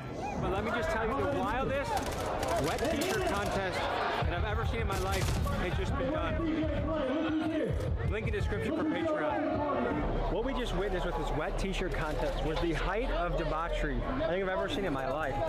There is a stage soaked with root beer. People were twerking in root beer. I have never seen anything like this in my life. Never in my imagination where I've combined nudity and root beer. I'm flabbergasted. Have you ever seen root beer combined in a wet t-shirt contest before? Not root beer. That was I want creative. to see more of it though. That is Juggalo creativity at its height, I feel like. I love to see it. That was tight. That was tight. That's kind of what I want to see. I want to see something crazy. For me, everything's kind of normal, but we're starting to get somewhere. So update, the first food stand we ate from, within 2 minutes of finishing, I feel like I'm in a diarrhea. We'll hang out. My stomach's not feeling good. This is probably one of the last places with the porta potties that you want to be stuck having the shits. The feeling in my stomach is building. So that's where I'm at right now. I'm gonna go to the bathroom. Do any of you have Juggalo tattoos? That's one of their first albums, right? Yeah. What is that? Oh, okay, so it's not done, but it's supposed to be a decapitated geisha girl with clown makeup and hatchets in her face.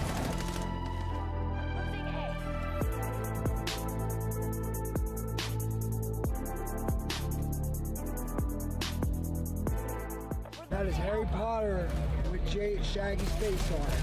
I'm obsessed with Harry Potter, and obviously I'm a Juggalo, so... Okay, which book was your favorite book? The third. Prisoner of Azkaban is my favorite. So tell me about your business you got going on here. I do ass laps for dollars. I started this 4 years ago. Made a killing on it the past few years, but not really in it this year. But I figured I'd pull it out for today. How much have you made so far? I have no idea. On a good year, I can make about 800. 800 bucks? Yeah. Juggalo cribs, $2 for kids and $5 empty take. Yeah. Elizabeth, this is where it all goes down right here. $5 OnlyFans. It's on sale right now, you know. $5 OnlyFans. Here's our fridge. Doesn't work, you know. There's some real junk shit. Here's a little toilet. Don't use that because we don't want to pay to dump it. And then here's a microwave. And then that's where Bailey sleeps. And we have a homie sleeping on the chair right here. And another homie in that chair. And right there. So a homie right here, homie right here, homie right here, homie right here, homie up here. Yep. And two right there. So this fits what? 8 homies? We say it does, right? Damn. That's a stuffed Who's crib. that? Can we get a whoop whoop?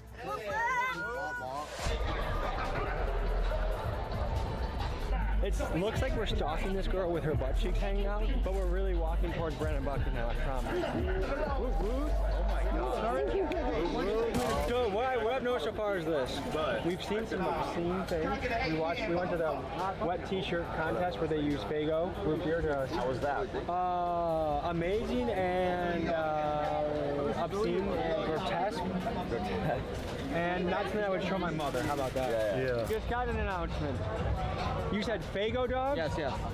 Can someone explain what a Faygo dog is? Talk to the man. Who is the chef? What is that? Oh my hot God. dog, twice cooked in Oh grape my soda. God. Oh my God. And then I suggest like a line of Sweet Baby Ray's and then a line of coleslaw. Get deep in that bowl, So, Faygo, great Faygo, soaked hot dog. You put the hot dogs in, you put double the amount of Faygo, right? You cook it like 45 minutes to like an hour and a half, just under a boil. And then you dump it out, and then you do it again. And then after you get done doing it again, then you grill it for a few minutes. I hope you take this as a compliment, but that is one of the most insane recipes I've ever heard in my life. Great Faygo dogs. Have you had a great Faygo dog? Yes, they're amazing. I was expecting to see a lot today, but a purple hot dog was not one of them. Alright, you should really try one. For the purpose of Juggalo science, I will try one. Alright, there's a plate there. Buns there. I appreciate that. Alright, go. Thank you, sir. Okay, 420 supper time. What's going through your head right now? It's like in my mouth. It's delicious. It's perfect. Tastes like great Faygo. It's lovely. You need to try it. Okay, here we go. Hanging out at the bathroom.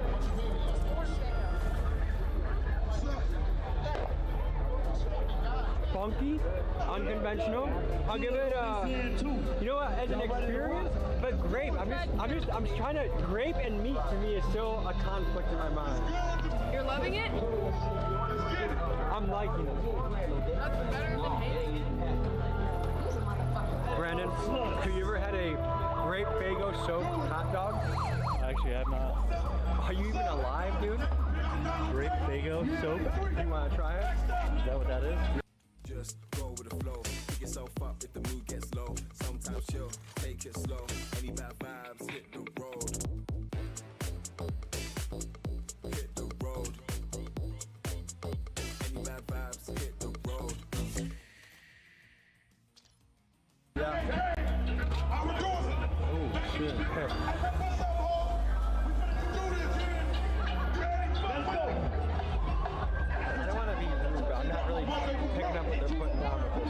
different. 420 supper time likes it. 10 out of 10 for creativity. I believe this is probably an acquired taste, if I'm being honest with myself. I haven't drank Faygo before this either, so I haven't already developed a love of a great Faygo, which when you combine the two, I'm sure it would be a hit. Come with us. We're gonna go meet with Shaggy 2 Dope. All right, we're meeting one of the founders of this movement. Yeah, one of the OGs. Let's do it. Let's go that way. What can you tell me about these fellas? They're very friendly. At times erratic. Yeah, but they're also really giving and fun, and then insomniacs. Competitors, we're ready to eat some ass. Let's go, baby! Get at the pink booth right now. Look, literally, they get to eat the chocolate pudding off somebody's ass, and the first one to finish wins. Get set! Eat ass! Eat that ass! Eat that ass! Eat that ass! How do you feel? I feel very, very redeemed in my life. I feel like I've crossed off the bucket list, and we're moving. A quite exciting contest, I have to say. A couple years ago, the competition was pretty good too. I've heard. Right. What up, man? Good to meet you, man. Oh yeah. How are ya? Good. This is my first ever event like this. Okay. And I'm already getting into some good weird shit. I ate a hot dog that was dipped in Faygo root beer. Yeah. I thought you were gonna say somebody's ass. We got some butt activities too. Tell the people who you are and what you're about. Well, I'm Shaggy 2 Dope, and this is the Gathering of the Juggalos. I'm Insane Clown Posse. This is a festival we've been putting on for 24 years now. Or the 25th, this is the 24th annual. I don't know how the that works, but whatever. Okay, let me say this. It is remarkable, especially in this day and age where artists disappear in a year or two, to be doing an event that people pay money to come to, spend an entire week at. Yeah. It is remarkable. It is. What's the secret to building a cult-like fan base? I don't know, man. You know what I'm saying? It came so natural. It's just, people can't with us no more. They're like, yo, they're still here, still not just still here, but still putting shit out, still doing festivals, still going on tour, doing shows consecutively for 30 years, you know what I'm saying? So what can you say? What can you do? Getting people to pay money to show up somewhere is no easy task. Everyone and their uncle is a fucking OnlyFans model. They have a Patreon, they have this, they have that. Yeah. So to build a long-term brand. It's a lot more accessible nowadays. See, we started out back when there was no internet. Back when you couldn't do an internet hustle or YouTube hustle or shit like that. There was only monthly magazines and weekly papers and shit, you know what I'm saying? So you had to bust your ass hard enough to get into those fucking things. And that's the only time people could even see what the you were doing. And Shaggy, we have a special guest here. The Brandon Bucky. Oh, I know this guy. What's up, man? I was thinking earlier, because some people will say like, oh, they listen to this music and oh, it's so crazy, it's so out of control. Those same people will go home and listen to a true crime episode. They'll go watch the Jeffrey Dahmer series on Netflix. But for some reason, when it's spoken into a rap, it goes into a category of not as popular as a consumption. Why is that? I don't know, man. Stephen King's been making murder movies for since the 70s, you know what I'm saying? It's just like video games, you know what I'm saying? Because moms are salty. That's the reason why. You know, moms don't like their kids checking out shit. They're like, oh, it's gonna make you murder people, and it's gonna make you go out and shoot your school up or whatever if you play Call of Duty, you know what I'm saying? But it's not true. They're just being haters because they don't want their kids to hear cursing, which is fine, whatever and be a better parent. Go yourself. You know what I'm saying? One other thing I noticed about this community, I feel like a lot of people live in a way that they're afraid to fully express themselves. They're afraid to let it all out. But this is a place where people are not afraid to let it out. Because everybody does. Why would you feel out of place when everybody around you don't give a fuck? You know what I'm saying? But when you're not doing all juggalo activities, what do you find fun in life? You know what? I'm gonna keep it real with you. I like marinating in the woods in my yard and enjoying nature. Yeah. Yes, I do. The three of us can agree upon that. That's what you do at home? Yeah. Shaggy, can you give us a little tour of your pregame meal before you jump on stage? What are you eating now? I don't eat none of that shit. I'll show you what I eat. Come here. And this is as real as I can keep it too. You see all this shit, right? This is all not healthy for you. You know what I'm saying? You got like the fridge, you know what I'm saying? Fully stocked, right? All this shit.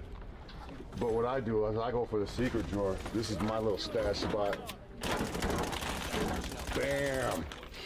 Healthy as I just got done eating 2 of these before you guys came. I got a little grill on the porch. I don't know if you noticed it. I was expecting you to come pull out like a kale salad or something. To me, this is a kale salad. You know what I'm saying? Who is one of the most interesting artists you've ever gotten to work with? Well, like a guy that comes to mind that's been in the game for a long time too, Techno. That guy's been rapping, he's now 50 years old. I understand that he got his start because of us.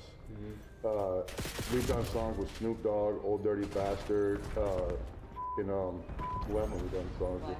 Yeah, Slash, fucking Sex Pistols, so many people, you know what I'm saying? What was your childhood like, your teenage years? My childhood was awesome, because you don't realize how fucked up the situation was. And when I was a teenager, I was probably the biggest. ACL injuries are common in young athletes. While typically season-ending, through minimally invasive surgery and personalized rehabilitation, we can get you back to performing at the top of your game.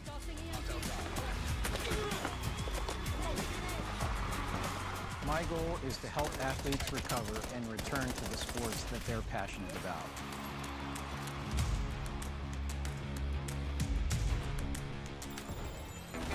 Chevy makes America's most dependable trucks. Because in a Chevy truck, dependability comes standard. Chevrolet, together, let's drive. Now I look at it like the biggest dickhead in the world. You know what I'm saying? Like a little fucking asshole. You know what I'm saying? I used to be a professional thief. We fight every day. We never go to school. One of the things that I think is cool is you created a place where outcasts feel like they have a family. Because they do. They don't have to feel like it. They do. This is a place where it's a safe zone for the outcasts. You know what I'm saying? And for like normal posture, fucking handsome motherfuckers like yourself, you're welcome as well. You know, nobody's gonna be like, oh, look at that fucking proper asshole. No, they're like, I'll paint your face. But it's cool because there's people that I think when they probably go home, they don't have a whole lot of people that they can rely upon. But when they come here, they have a lot. Everybody, you know what I'm saying? You come here with no fucking money, and you're not gonna starve, and you're not gonna go thirsty. You know what I'm saying? People offer up a tent for you sleeping and shit. You know what I'm saying? It's fucking, it's like no other festival.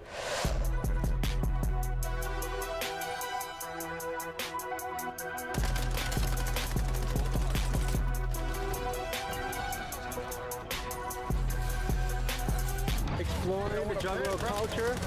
Any final thoughts rolling through your head, Mr. Bucket? The gathering is a great time. They do treat you like family. Yeah, I think everyone should come check it out if you've never been. If you like getting into shenanigans that would never be allowed where you live, like this is the place to come try it out. Yeah, it's a very unique place. Anything goes, no holds barred. It's pretty, yeah, it's fun. I enjoy it. My fourth year, so I'll be coming back next year for sure. How have you enjoyed it, Tom? I'm excited that you came. I very much enjoyed myself. Here's where me and the Juggalos have trouble aligning: bedtime. It's almost 10 o'clock.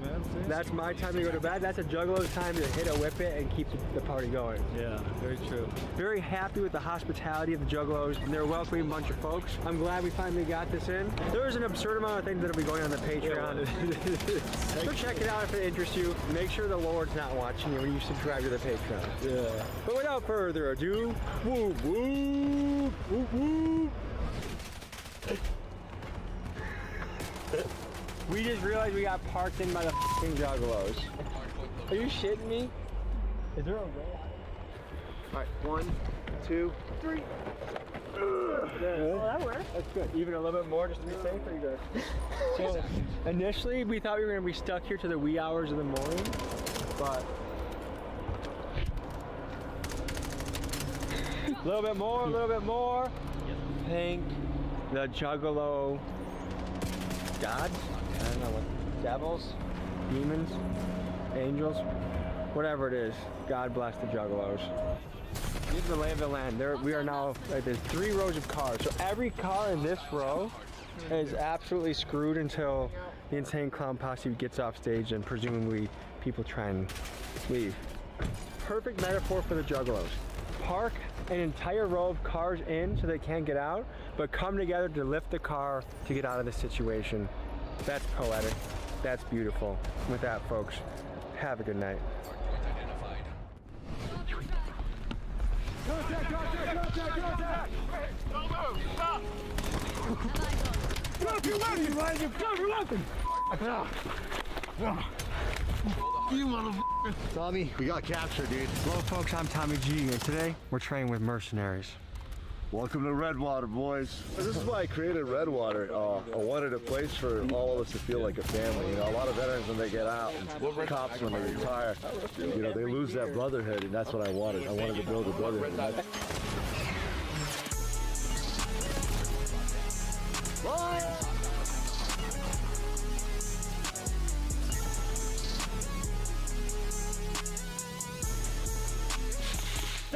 Hey! You like that? Give us the answers that we want! Motherfucker, give us answers now!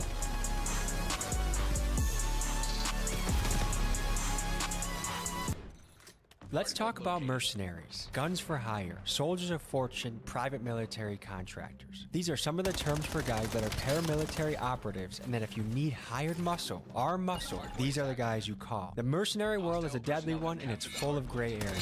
In the last few years, some groups that come to mind when you think of mercenaries are the United States group Blackwater, now defunct, and Russian outfits like the Wagner Group. And these guys have reached all around the globe. Some newsworthy mercenary exploits include the following. In 2007, when a Blackwater convoy was involved in a highly controversial shootout in Iraq. In 2021, when Colombian mercenaries were hired by a Miami-based security firm to assassinate Haiti's president, Juvenal Moise. And for the last few years, Wagner Group operated extensively in Libya to disrupt oil flow to European Union countries. And this is just the tip of the iceberg. Because of stories like this, it's easy to get a bad taste in your mouth when you hear about mercenaries. But some of these guys do truly brave things and risk their life for the greater good. Today, we cover mercenary group Redwater and their CEO, Joey.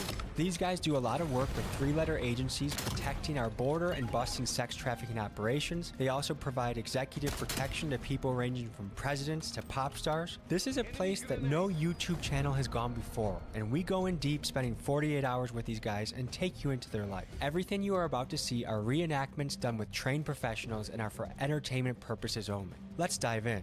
As you can imagine, these mercenaries have very dangerous jobs. Part of the danger of their job is being on the hit list of groups like cartels, gangs, and motorcycle clubs. For this reason, we have to keep their identity anonymous, and we'll be blurring their face.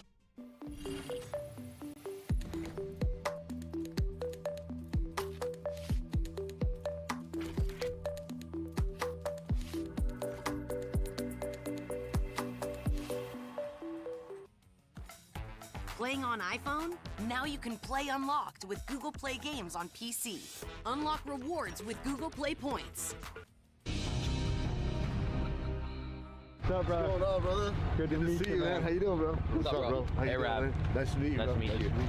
What are we getting ourselves into today? Oh, you guys have no idea, dude.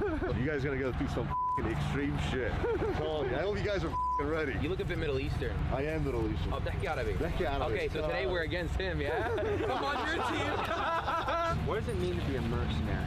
Mercenary can be to protect people, can be to save people, save kids. What are your rates if I want to like take somebody out?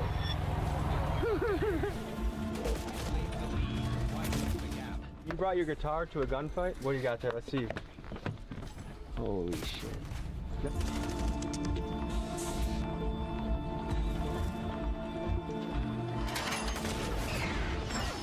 Hey, I'm Joey, ex-Army. I was an interpreter. My specialty is PSYOPs and human intel. I'm from Houston, Texas, but I was born in UAE. Oh, how you doing? My name is Grim. Born here in the U.S. and I joined the infantry and just kept on shooting my way somewhere. But I'm here now. What's your specialty? I'm a shooter. Yeah, I kick doors down. Hey, I'm Spooky. I'm from Florida. I was in the Army for 5 years. I was in a reconnaissance squadron. I specialize in medicine. I'm Breeze, Navy, Army, 24 years, retired. Been Iraq, Afghanistan, Jordan, Somalia, Pakistan, pretty much everywhere. In Afghanistan, I was a sniper team leader. I'm 54 years old and I'm from a little town just outside of Dallas. I'm Ghost. I'm from Texas. I specialize in human recovery and executive protection. I served in the Army as well. How's it going? I'm Maverick. I spent about 8 years in the Army, infantry, air defense, licensed paramedic, did counter IED ops in Afghanistan, and just about everything in Iraq. For the first exercise of the day, Redwater is running us through an escape and evade situation. I'm part of Team 1. Our job is to get away from the enemy. Team 2's job is to capture us. In the real world, when you get captured, that can lead to interrogation, torture, and death. Here's how it went. We're trying to escape from enemy forces. What do we have to be thinking about before we start this? Try and stay alive as long as you can. In a real life situation, we'd be waiting on an evac, so someone to come and pick us up. The goal is to try and survive them, get away from them as long as you can. Let's go, boys.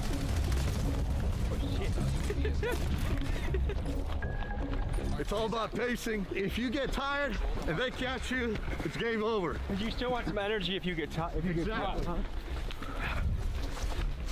Which way should we go? To the right. All right, let's get it.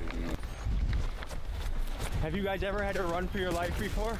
In Mexico, I was contracting for an agency that I'm not gonna name. I was unarmed. I didn't have a rescue team. I was in a little town called Sonora in Guadalajara. It's where the Jalisco cartel operate. And I was in an area similar to this, where the woods are. The cartel thought I was a DEA agent. My job was to stay alive until a vehicle came and picked me up and took me to the airport. And it was very similar to this. But imagine me by myself, unarmed, running in the woods in Mexico. I thought I was gonna die, dude. All right, so they're gonna think we go that way. You always wanna think of how they're gonna think, and you wanna do the opposite. There's broken vegetation. Somebody walked over that right here too. Considering the area, we're coming in this way. We just need to be cognizant. They could be on the edge of that field, trying to flank around. Dude, this reminds me of Afghanistan. It was very hilly like this. That's why it was so hard for us to survive Afghanistan, because the Taliban always had an advantage point on the American soldiers. We'd be in valleys and they'd be up top. They would just snipe us.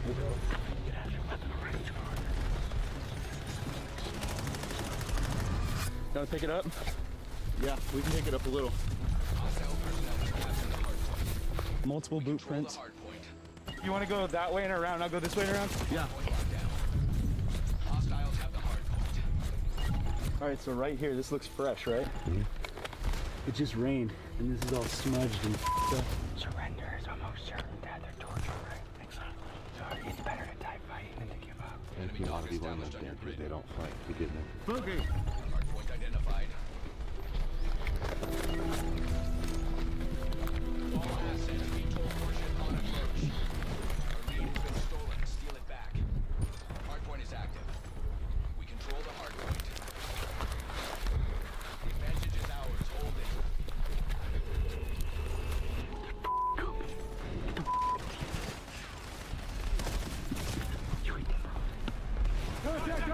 Go attack! Don't move! Stop! Drop your weapon, Ryan! Drop your weapon! You motherfucker! You got him? We got one runner. Oh, shit! It's the Mexican.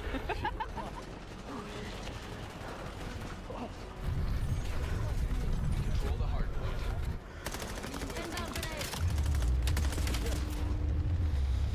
Oh, he's over there. There we go.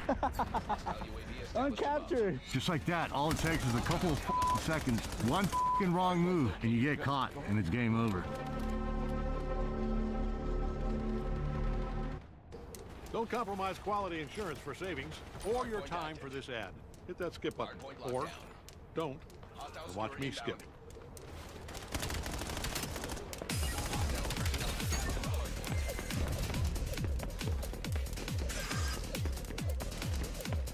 You in there? Control the hardpoint. Yeah. Yeah.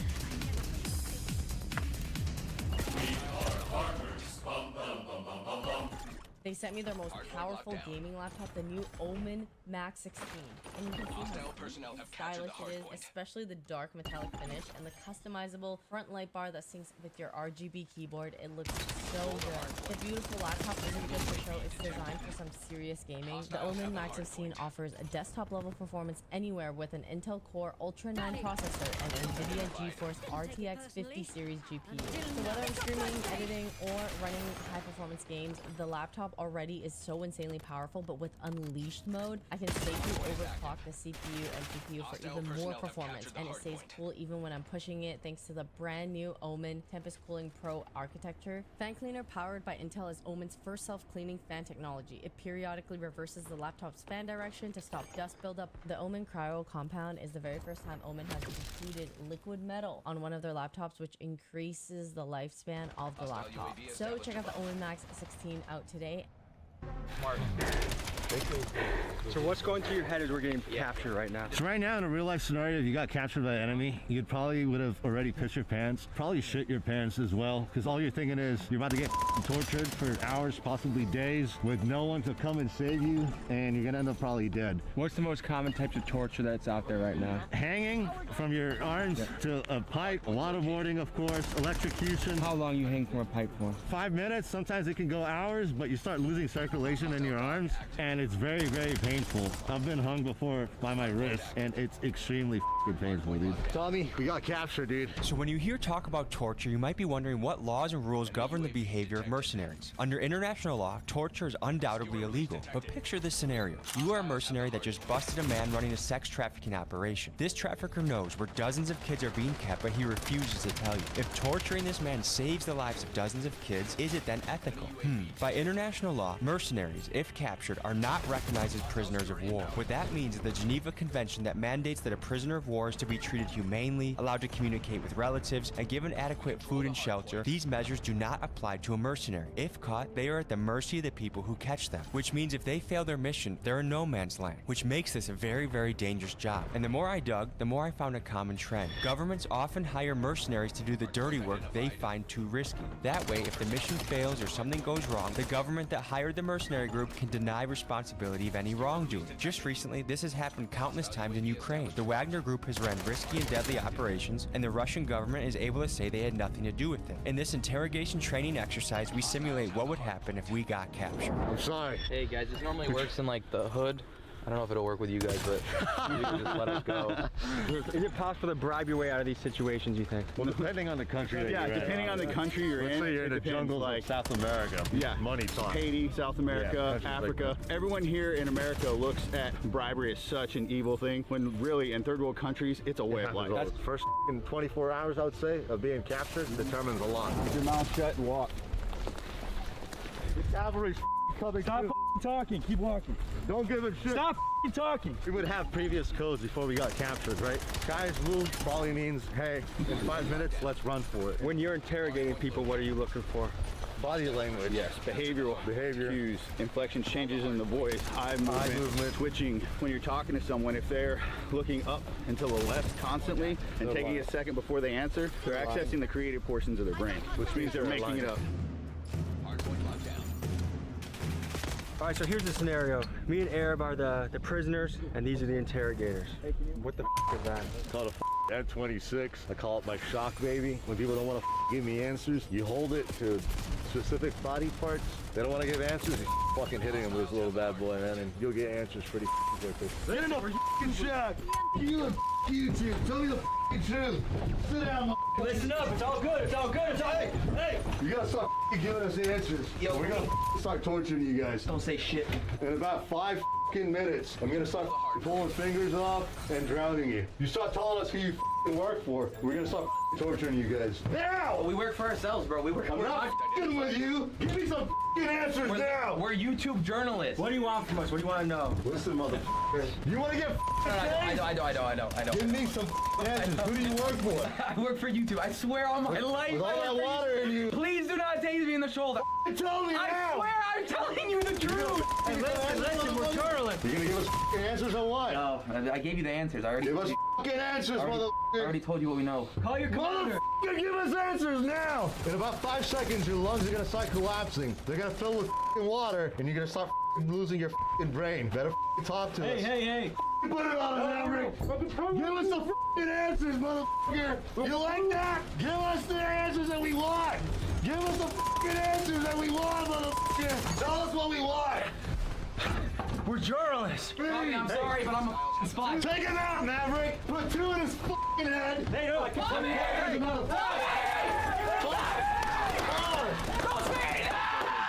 He's done.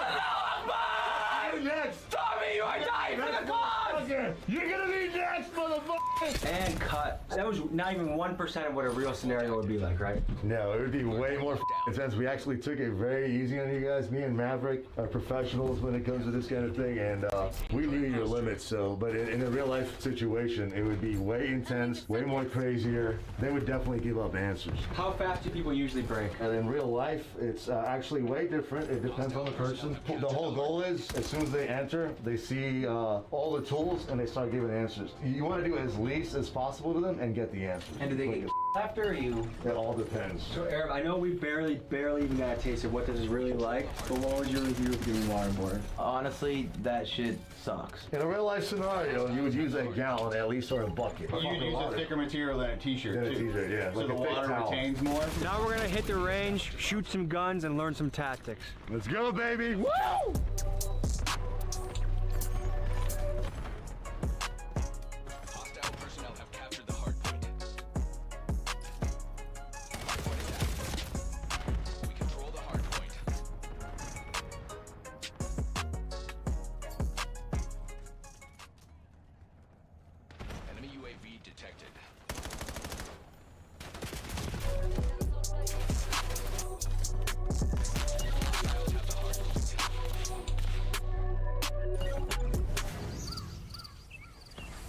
I was gonna go to the Afghanistan, I pushed you out last minute, but is it actually legitimate that, hey, you could potentially go to Afghanistan and rescue someone? Is that something that you guys would do? Yes, any country. Right now, this is only 8 of us. There's a total of 30. There's more too that we don't advertise on the website for legal reasons. The rest of our team right now, most of them are on assignments. How much does that cost? If I get captured in Afghanistan and I want to hire a team of what, 6 of you? We'll sit down, we'll talk with them, and then we agree on a price. But that's how it usually goes, man. Obviously, we're not gonna charge as much for a little girl than like a politician that we know is bad and he shouldn't have been there, but he's still getting captured. That's a different story. Okay. Yeah. $50,000 to $100,000. You're thinking these are like your beginning stages because it's going to take a few grand just to even get the ball rolling. So an operation could be anywhere between like 200 to 500,000 on average if it's a deep place. Like big politicians, they could cost $1 million. And most of your work now, what are the majority of your clients look like? Pretty much anybody, as long as you're not a criminal or drug dealer. CEOs, public figures, actors, musicians. Yeah, but is a good chunk of what you do right now on the border busting traffickers? I can't comment on that, but I can say publicly I have worked on a contract, was on the Tijuana border. It was affiliated with a 3-letter agency and we saved 1,500 kids. This was about 2 summers ago. What the hell is this? The T1000. I am a dealer for Richmond Tactical, and I'm also a Phillip Farms dealer, Brazos River Firearms. This is one of our personal models. You're not gonna see another one like this anywhere. This almost looks like a rapper or cartel type shit. How about badass cowboy shit? Badass cowboy shit? Wow. When you guys are operating, what are some essentials you need to be packing? It varies based on the mission. There's something called covert and overt. On a protection detail, I'm going to be dressed like my client or like the area I'm in. If I'm protecting, a rapper and everyone around me is wearing hoodies and baggy pants and tennis shoes, that's what I'm going to be wearing. With the CEO, I'm going to be wearing a buttoned shirt, nice slacks, good shoes, whatever I can to blend into my environment. If that's more of a covert. In an overt like this, plates are showing, I've got mags. Exposed. It all depends. Like just recently I went to LA, Atlanta, Philadelphia, and then New York with this client that I work for. Okay. He's a rapper. His father is a very high profile fashion mogul. Have you ever been in a situation where you thought you were gonna die? Yeah, that's why I got the Purple Heart. I got blown up. I got my right knee completely blown off. I took a piece of shrapnel into my arm. It cut my bicep, came out the top of my shoulder, and I caught a piece in my head. Where was this? Afghanistan. This is why I created Redwater. I wanted a place for all of us to feel like a family. A lot of veterans when they get out, cops when they retire, they lose that brotherhood, and that's what I wanted. I wanted to build a brotherhood. Do you think Mercenaries has a good or bad rap? Movies make Mercenaries look bad, I think, in my opinion, because they make it look all about but there's way more than that, man. We all have families. We all have lives. We love, we bleed, and we laugh, as corny as that sounds, but we're human at the end of the day. People in the places you're operating, they also have families and they laugh, right? So from my perspective, it's the same perspective as the guy shooting it. It's either me or him, dude. Whoever acts on it first is the one that stays alive, and that's just the way it is, man. War isn't fair. Joey said war isn't fair, and he's right. Throughout the ages, people have used mercenaries to try and tip the battlefield into their favor. The earliest evidence of mercenaries being used to help win wars dates back to the times of the Egyptians. When you read through history, you'll read about Swiss, French, English mercenaries sprinkled throughout wars in the Middle Ages fighting for kings and dukes. And in fact, for the United States to gain independence from the British Empire during the Revolutionary War, we had to overcome some 30,000 odd German mercenaries called Hessians that the Brits hired to try and crush us. When I imagine how scary and dangerous it must be to be in war, whether it be with a sword in the Middle Ages or with the high-powered bombs and guns of today, it amazes me that people are willing to become mercenaries. Knowing that if I ever get stuck in a dangerous place, that Redwater would launch a mission to come and get me and might be my only hope for survival, it makes me appreciate that these men are brave enough to do what they do. And folks, remember, like any profession, you have your good and bad people. Whether we talk about priests, doctors, businessmen, or mercenaries, there's good and bad in all professions. Well, shall we get shooting? Let's do it, man. Hey, 3 cheers for Hillary Clinton. Smash it.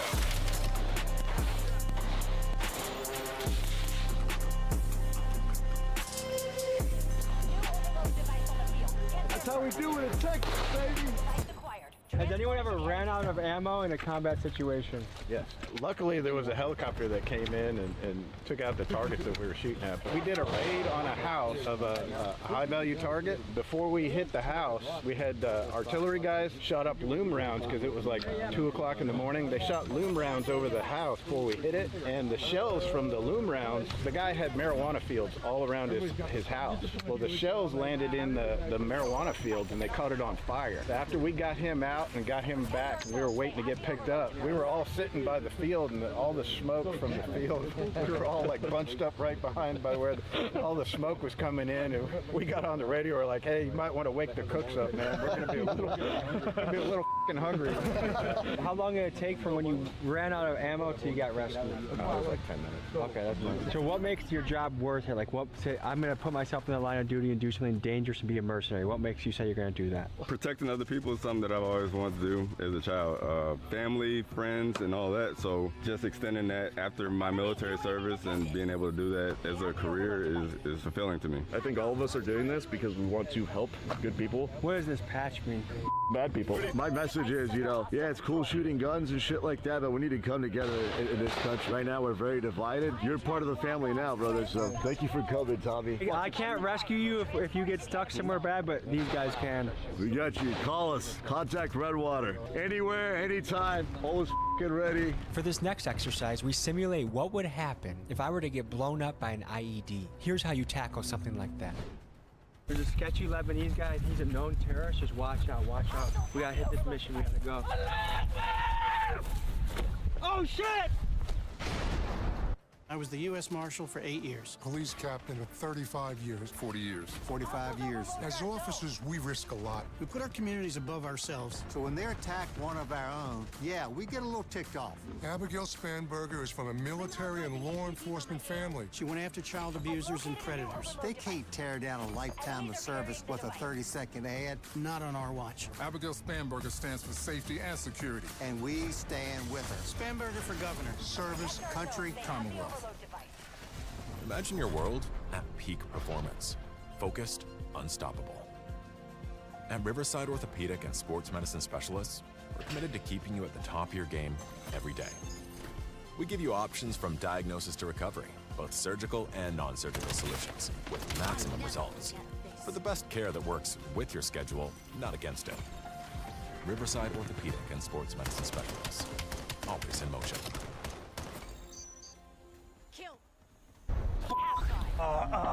Medic! I'm not gonna make it! All right. Get leg! Oh, missing leg. All right. Am I gonna die? So no, because right now I'm putting this tourniquet on. Putting this tourniquet on for you really quick. This is gonna cut off the blood flow to your entire leg. Well, everything beneath.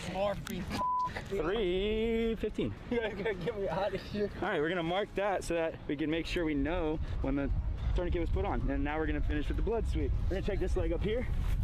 Nothing. Then we're gonna check your groin. Oh God. Nothing. Okay. We're gonna check your arm. That has a little bit of blood. Let me see. All right, I'm ticklish. So a chest seal is anything that's non-porous. You can use this glove as a chest seal right here. So I'm just gonna slap that over the wound, right? And that's gonna create that pressure inside his chest. That's when the chest goes like this, that means it's paradoxical movement and there's penetration to the chest wall. So you gotta put something on top to keep the pressure the same. So now I'm gonna go into circulation. So what I'm gonna do is I'm gonna check his pulse, make sure he has a pulse. All right, and depending on what type of pulse it is, if it's, you know, strong, if it's weak, thready, if it's fast, it's gonna determine what type of treatments I can give him. Now we're gonna roll into our circulation, but I'm gonna hit the IV, get venual access, and then I'm gonna go into my next secondary assessment, which would be I'd push pain management. Here you go, baby. Put it in his hand, I'm gonna tape it to his hand. If I had someone else, I would have them stand behind, or I'd sit him up against some type of object. I could even pick him up like this. You can go dead weight. I can still treat him with whatever I need to do. I can still have access to all this, right? What I'm gonna do is I'm gonna pull him backwards a little bit, and it's gonna rock, and that's gonna lock his knees out, and that's gonna allow me to stand him up. So watch this, ready? From here, I can transition into any type of hold. I can pick him up, I can move him around. In a real life scenario, that would take so much more time, and there would be so much more in depth. Like, I would actually have to, you know, like put a chest seal on him and, you know, monitor to see if I have to burp it every couple minutes. The tourniquet kind of hurts at first. Yeah, it does, dude. Sorry for the bomb. Why'd you Allahu Akbar, man? I didn't mean for you to have to go through the pain. I meant to just. Thank you. A real trauma lane, it's way more in depth. It's obviously gonna take a lot longer than like 5 minutes. There's obviously a lot more that goes into it. How did the tourniquet feel?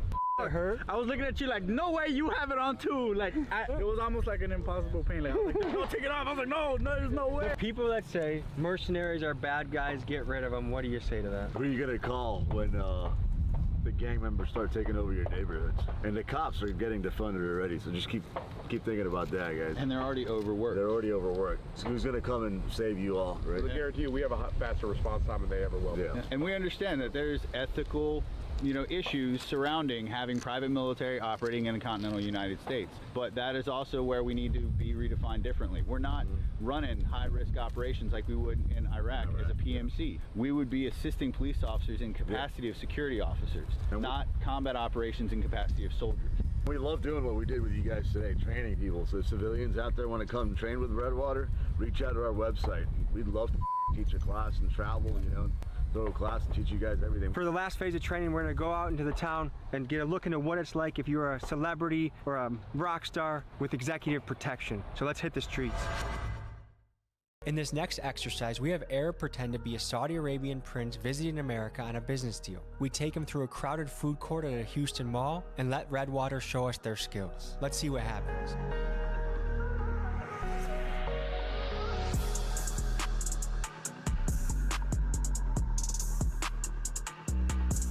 Today we're going to be protecting our Lebanese Prince client. We're going to show you our protocol when escorting celebrities, CEOs, clients, whenever they come into town, what our protocol is from A to Z. How many men do we have on this case? 3 with me and then 3 that we cannot see. That are blending in. Yes, exactly. And that's that way we usually do it. Because we always want cover if something happens.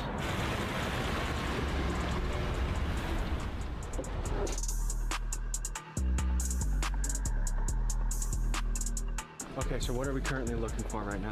Obviously, we're always going to attract attention to the client. You want to see people that usually have extra clothing that doesn't fit the climate of the environment, like a heavy jacket or something. Usually that's a sign that something's off and maybe carrying a weapon or something, especially if the client has a high threat on. Do you have a high threat level on you right now, Habibi? I am in Arab in Texas, brother. Everybody around me here thinks I'm probably wearing vests. And you'll notice there's an agent on each side, one behind you, and then one always look to the left.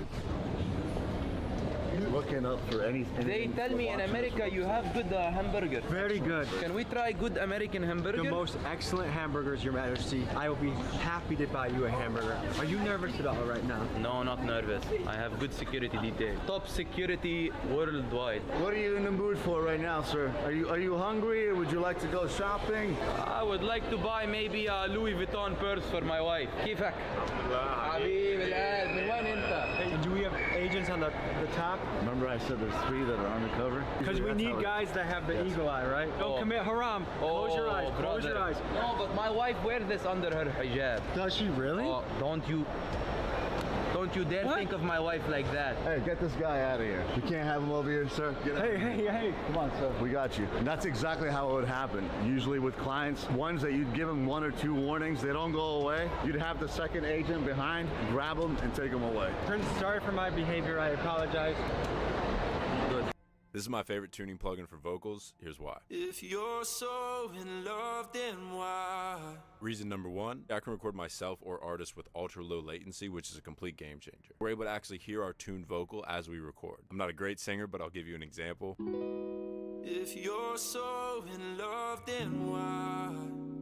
And then reason number 2, I also love how simple it is to use this plugin. I simply just select what key I want and then select how much tuning I want. So if I wanted really fast tuning, which would be good for like that T-Pain sound or like that pop vocal hook sound. If you're so in love, then why? Or I could have a little bit slower tuning, which would make the vocal sound a lot more organic while still keeping you in key and have more of a transparent sound. If you're so in love, then why? And the last reason, although this is an industry standard, it is still at a fraction of the cost compared to other tuning plugins. Be sure to look up and check out Waves Tune Real Time to learn more.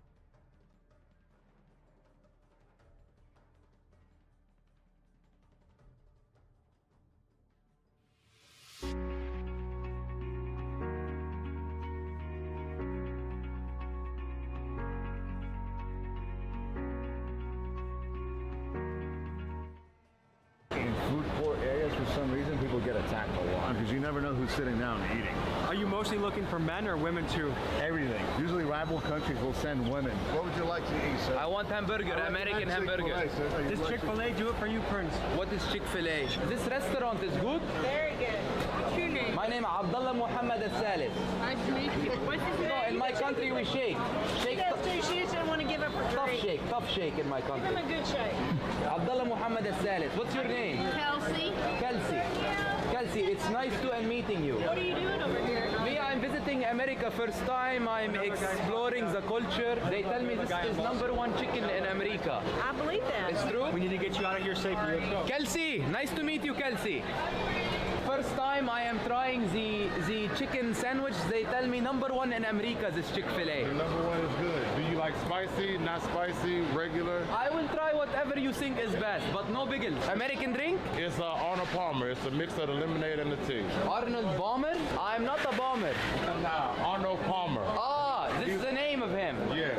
Jason, my brother. Yes, sir. Oh, I love America. Everybody in America is like this. Right now we try American bomber.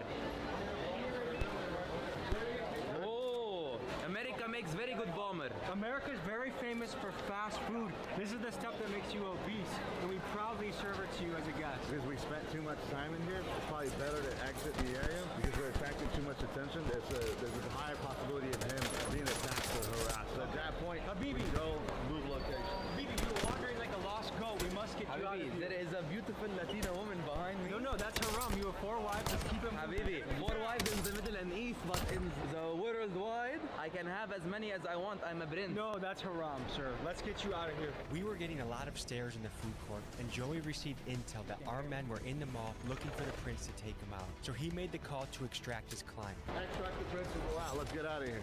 Would you like an American waffle fry? Oh my God, this is delicious. Thank you, Habibi. This entrance right now is when people usually get attacked. So at this point, I will advance with the other agent, look to our left, look to our right. Thank you. How do you think the mission went? Good. I did not notice the 3 other guys in the mall at all that were shadowing us. Did you? I'm not looking for anything. I have my security detail. They do the work. Me, I have make friend with Jason and he give me bomber. We are trying here a American chicken burger. I don't know why they call sandwich, but we will see how it tastes. Oh, wow. Juicy? Every food in America is like this. There is so much oil. I think it went great. Got him out securely and safely and efficiently, so it was a success. It was a pleasure doing your business. It was a pleasure, brother. Redwater will always be here for you, We sir. shall work again. Anytime you want. We'll take it from here, okay? Thank you so much. Thank you, Tommy. Appreciate it, brother. Good shit. Thank you. We'll see you guys. I don't really think we needed those guys. I mean, did that really help? I mean... No! Habibi! Habibi! No!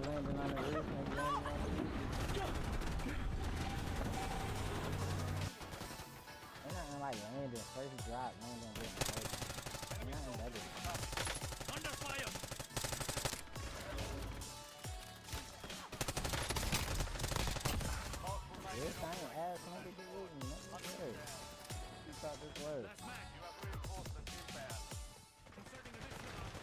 Playing on iPhone?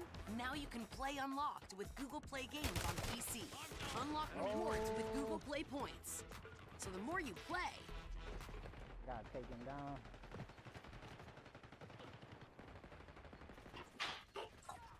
Good morning, Ms. Furlow. Ma'am, you're charged with terrorist threat. You're facing up to 6 months in jail and or a $2,000 fine. We are going to do probable cause. You have the right to remain silent. Anything you say can or will be used against you. You have the right to have an attorney present. If you cannot afford one will be appointed to you. Officers were dispatched to a residence in Harris County, Texas, in response to a disturbance. The complainant stated they were in their car and backing out of their driveway when the defendant parked behind them. The defendant then got out of her car and started banging on the complainant's vehicle while shouting obscenities and threats. The defendant also tried to gain entry into the complainant's vehicle.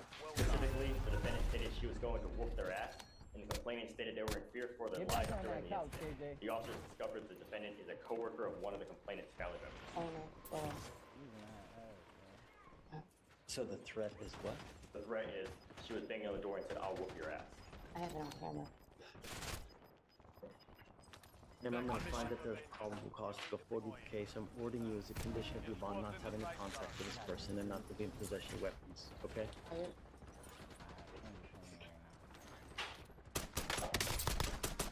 What do you do for a living, man? I own a food company, 2 trucks, and they're my drivers. Okay. So they just basically stole my vehicles. We're going to reset your case to give you time to hire a lawyer. So I'm going to have you go to Victoria, sign and reset. We'll have you take a seat in the jury box while we get your bond conditions. We'll have you sign it, and then you'll be free to go. When you come back, you have a lawyer, okay? So I just talked to them. We'll have you sign a reset, and then we'll just take a seat while we get your bond conditions. We'll have you sign the bond conditions, and then you'll be free to go. Okay?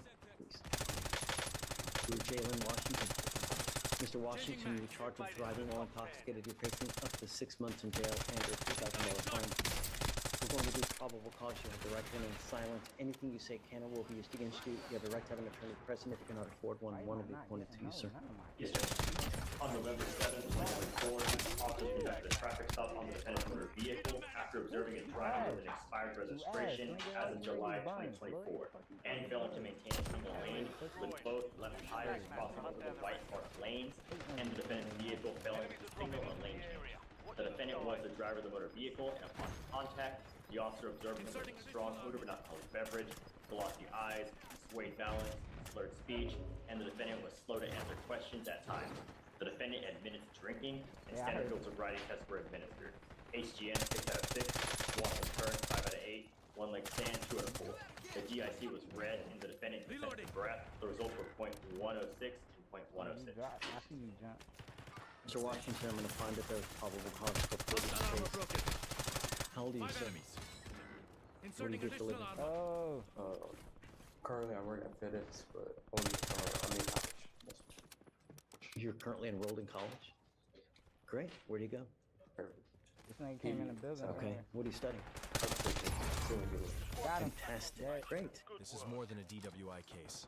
It's a lesson in life consequences. Fleischer ties the charge directly to Washington's dream of becoming an architect. That makes the stakes personal, urgent, and crystal clear. He's not out to scare him, he's trying to steer him. And maybe, just maybe, this is the moment that changes his entire path. Few judges bother to go that deep. It's a big hiccup, man. This can really affect you. You know, anytime you want to get licensed to be an architect, you got to be licensed. All this. I am ordering you now as a condition of your bond not to consume alcohol, illegal drugs, or prescribed controlled medication. You're not allowed to smoke any marijuana. I'm going to test you. If I find that you continue to use, I'm going to put you in jail. Do you understand? I'm not asking much. I'm just asking to stay clean. That's it. Do you have a Texas driver license? Do you have liability insurance in your name? Switching max. Review. Do you see if he has a license? Any prior DWIs as well? There are no priors, Your Honor. I'll run his license right now. You don't have insurance in your name, then you're not allowed to drive any vehicle. You have to have insurance for, I don't care what car you're driving. Unless you have insurance on whatever car you're driving, then you may not drive. And don't come up here and tell me, well, the car has insurance. No. People get insured. Do you understand? Your Honor, he's eligible. Okay. Did you want to apply for an appointed lawyer? You're going to go hire a lawyer? Okay? If you have any issues, if you want me to appoint your lawyer, just come back, tell me, and I'm happy to do it, you know? I mean, money that you have, I'd rather you spend it on school. You sure? You don't want an appointed lawyer? I'll make a phone call. See, thanks. Okay. Gotta understand that if you're gonna hire a lawyer, there's a lot of timing requirements with the DWI. Don't sit and wait a month, 2 months, 3 weeks because you're hurting yourself. Gotta do it like lickety split. Do you understand? Okay, like I said, you ever have any issues, come back, talk to us, and we can appoint your lawyer, okay? For sure. So I'll have you sign a release of Victoria. We'll have you get with Felicia for your bond conditions. If you have a change of heart, just come back. You know? Okay. Danielle Free. Miss Free, you're charged with driving while intoxicated. You're facing up to 6 months in jail and or a $2,000 fine. You're going to be probable cause. You have the right to remain silent. Anything you say can be used against you. You have the right to have an attorney present. You cannot afford one will be appointed. On November 6, 2024, officers conducted a traffic stop on the defendant's motor vehicle after observing it speeding 55 miles per hour in a 40 mile per hour zone in the 7800 block of Spencer Highway. Upon contact with the defendant, the officer detected an odor and alcoholic beverage on the defendant's breath, and standard field sobriety tests were conducted. HGN 6 out of 6, walk and turn 3 out of 8, and one leg stand 3 out of 4. The defendant admitted to drinking and to taking prescription muscle relaxers on occasion. The officer located a case of twisted teas in the defendant's vehicle with 2 open cans of twisted teas, 1 in each cup holder, and Consuming while driving? There were 2 open cans in the cup holders, yes, Your Honor. And DICs were read, and the defendant consented to blood. Miss Free, I'm going to find that there's probable cause to go forward with your case. I'm now ordering you not to drive. Do you understand? You are not allowed to drive any vehicle whatsoever for any reason. You'll be signing an affidavit with me today promising you're not going to drive. If I find that you do, I will have a contempt hearing. You'll be facing an additional 6 months in jail and a $500 fine every time you drive. Do you understand? I'm also ordering you not to consume alcohol or illegal drugs. You will be randomly tested to consume alcohol, illegal drugs, unprescribed controlled medication. Likewise, you will go to jail. No more garbage. Do you understand? Good kill. Marking the rest of that squad on your tag map. Get hunted. Fire sales over. Any private DBIs now? Under fire. Behind me, behind me. No, you're right. Any prior criminal history at all? He has a fire breaking up highway that was earlier this year. Inserting additional armor. I killed him. No spout. What I do? I gotta get a high ground. Why? I just graduated nursing school, so I was a CNA caregiver in a medical facility. But right now I have to take care of my great grandma, so it's just a lot of nights. So how do you support yourself? How do you eat? I live with my grandmother and I help them take care of her. She can't take care of herself. She has dementia and mental disorder. I'll fill out an application for you. I need to know everything about you, how much money you make, what kind of car you drive, any source of income that you have, money in the bank, stocks, bonds, IRAs. I'll have you fill out an application, but I need to know everything about you. Don't just put zeros because I'm going to send it right back to you. Do you understand? I'll see whether you qualify. Above all else, do not drive. Do you understand? There's no justification for you to get for getting in a car. Likewise, don't consume alcohol or drugs. If you have a problem, you better address it, because if you don't, I'm going to do it for you. Promise you're not going to like the way that I do. You understand? Okay? You might give me another Morning, Mr. Singleton. Morning, sir. How are you? Doing great. You know, it's Thursday, Friday Eve.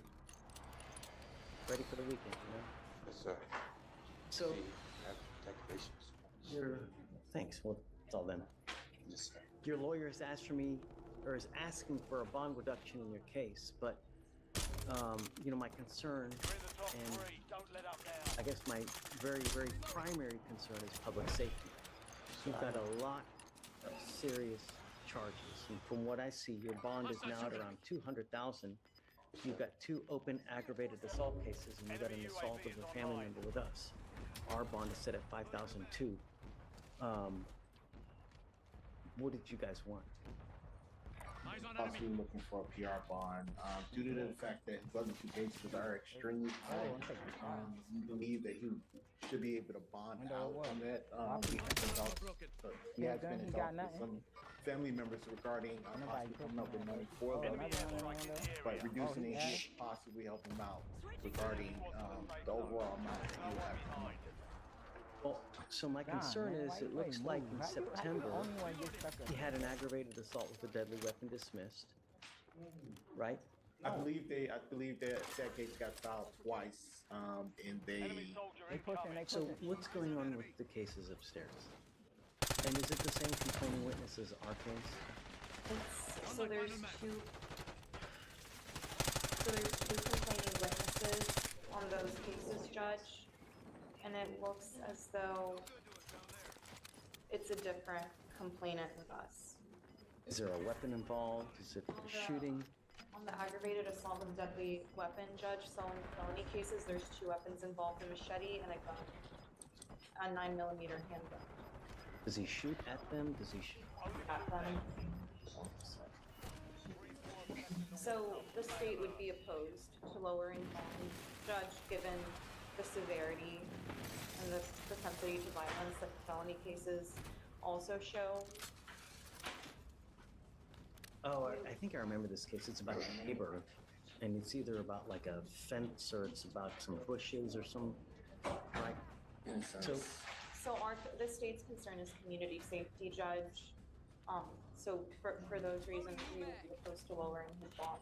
Even if it's not going totally to a PR, if possible, to do 2,500, that would be great. I don't know. You know, I mean, we gave you a PR bond in this case. I let you out, right? And then you go out. You allegedly have these now two aggravated assault cases. Where in one, you point a gun at someone.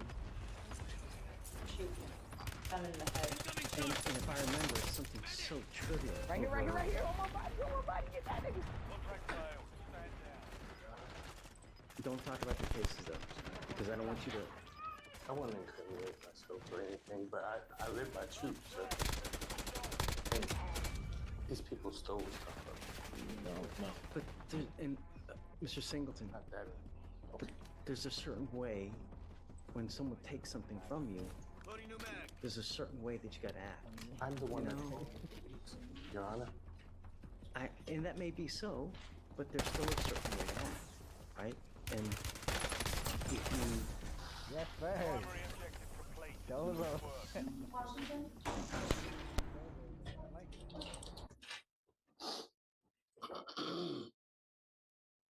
Refresh my memory. I can read. Yeah, go for it. Just a brief synopsis. On or about September 7th, 2024, complainant Sarver when he was awoke by the 9mm handgun. The defendant then pointed the gun at complainant Sarver and demanded that the complainant get out of the car. When complainant Sarver got out of the car, the defendant stated that he would shoot the complainant in the head. Complainant Sarver advised that prior to coming home from work and having his incident with the defendant, the complainant Chu was also involved in an altercation with the defendant earlier in the night. The second complainant stated that an altercation arose between him and the defendant, which resulted in the defendant punching the second complainant in the face, causing him pain.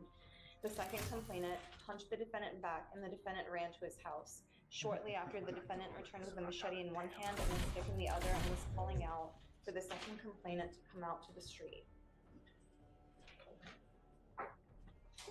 So it seems as though he pointed a gun at complainant 1, and then in complainant 2, he punched him, and then when the complainant punched him back, he came back with a machete and a stick. Sorry, Mr. Singleton, just too dangerous for me, man. I can't give you a PR. This is where the story shifts. Fleischer gave him trust once, and it came back with a gun and a machete. The judge's voice isn't just stern, it's heavy with disappointment. He sees a man sabotaging himself, his own worst enemy. This is courtroom drama at its rawest. 28. Second chances colliding with cold reality. So what do you think? Should he get another chance, or is this the end of the road? Bond, I already gave you a PR bond. yeah, We you let said you you out, did and then last you week, pick up so these two I serious give you that. cases. You know, that. if we give you a PR bond now with a lower, I mean, what's going to happen? You're going to pick up a fourth Yeah, case? We're trying to prevent that from happening. 35 You know? to 30. That's Order in the court. I speak? But not about the cases, okay? Just because I don't want you to hurt yourself, you know? Yeah, I understand, Your Honor. But I don't recall you ever giving me a PR bond, sir. We gave you a PR bond on, in our case, we gave it to you on 8/12 of 24. I gave you a PR bond. We let you out of jail.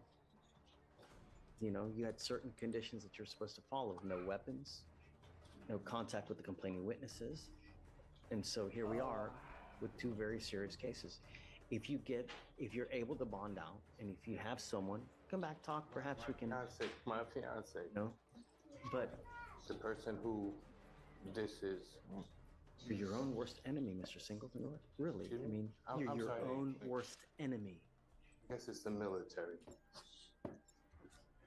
Well, don't blame it on the military. They're choices, right? And yes, sometimes choices are made such that. I know I need help, Your Honor. I'm not saying I don't need help. However, The problem is that you can't do that after the fact. I understand. You got to recognize it before the fact, before it balloons out of control. That's why, you know, and it's not our first rodeo here with you. You've had prior assaultive cases like this.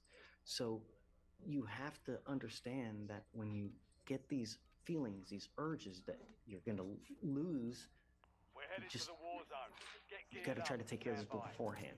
Now, why don't we have him T-Razed? Okay, let's see what it says. Let's see how to go forward.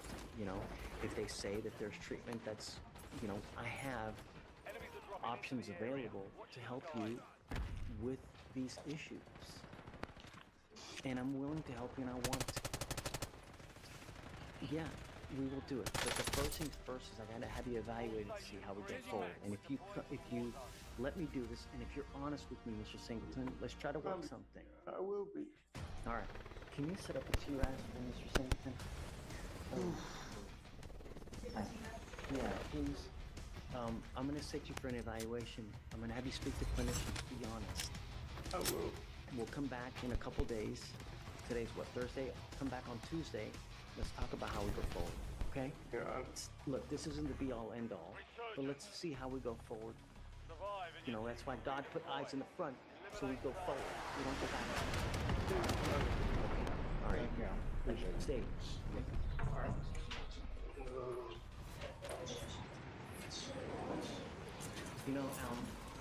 You know, depending on what that T-Raz says, it may also help with what upstairs to try to work out some kind of treatment program so that, you know, because it's all just anger, right?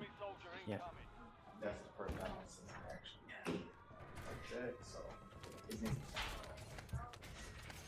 It may be worth exploring because it'll help, you know, help the upstairs as well. Thanks. Yes. Mr. He? Yes, sir. Good morning, Mr. He. Sir, you're charged with driving while intoxicated. You're facing up to 6 months in jail and or a $2,000 fine. You're going to do probable cause. You have the right to remain silent. Anything you say can or will be used against you. You have the right to have an attorney present. If you cannot afford one will be appointed to you, sir.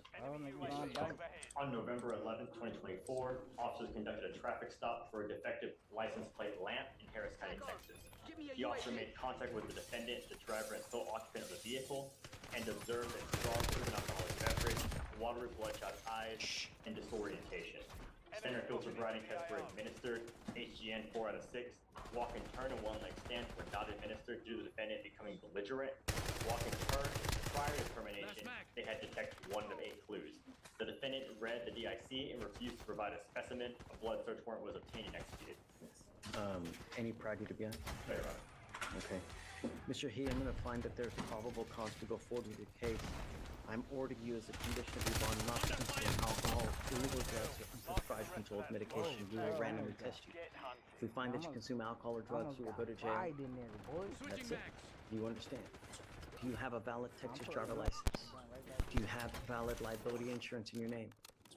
You may continue to drive as long as you have those, and Mr. Murphy will tell you if it does become suspended. If it becomes suspended, you may not drive. Now, because you have a lawyer, we will waive your appearance. You do not need to waste your time coming to court, but you must stay in touch with Mr. Murphy, and he will tell you if and when you have to come back to court. If he tells me he can't get a hold of you because you're gone and you're not responding, I will issue a warrant for you. That won't be an issue. I don't think it will. but we have to put you on notice of what we expect and what, you know, what happens when you start acting up. So, we will have you just sign a reset with Victoria. We'll have you get information for the bond conditions, and then you guys are free to go. Okay? Judge, thank you very much. You guys, we're talking about Akin Kelly. Is he on the dock today or no? No, he wants us to come back. Let me give you a clause number, guys. And I remember this case, Judge. I'm just, I'm at a loss of everything, you know? You're on 2 different felony probations. Both of those for driving while intoxicated. Both of those are felonies.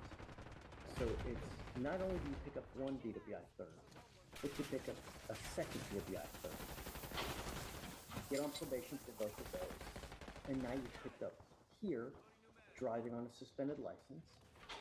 We ordered you, number 1, not to drive. Number 2, not to consume alcohol. That's all I've ordered you to do. Just don't consume alcohol and don't drive. Hell yeah, good shit. Good shit. Free loadie out there, mate. Has anything happened upstairs? Free loadie out there. Your Honor, Get me eyes in the to sky. be fair, I think the integrity of the machines are in question. 11-7. So when he picked up the first one on 10/29, you told him to test Monday and Thursday. You pick up what? The machine? No, when you thought it was a tamper on 10/29, he started testing Monday and Thursday. In this case, substance. So on Thursday, 11/7, he was here in court where he tested at 12 o'clock. At 11 a.m., they got a tamper and a sign of alcohol. However, he tested clean when the test told him to take that day. So which tells me that that machine's integrity is not correct. So if the integrity, and he's maintained that he has not been drinking either time. Every time we did the court, I promise he's not drinking. So if that machine is saying tampering alcohol, and he goes and tests on 11/7 at 12 p.m., an hour after the tampering in alcohol, and he may be telling the truth. And I understand what we're dealing with, but he has tampering, sign of alcohol, and then it dissipates and there's nothing there.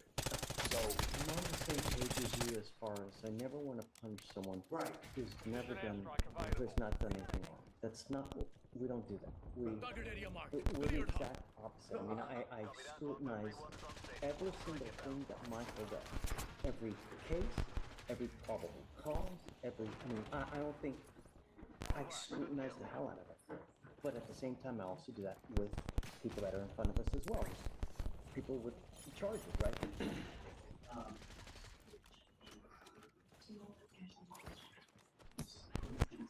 And Your Honor, and let's just say off the record, I know that you do that. I know that you are a judge that will be very fair in these situations. So I'm just saying that. So he takes a urine sample. It looks like on 11.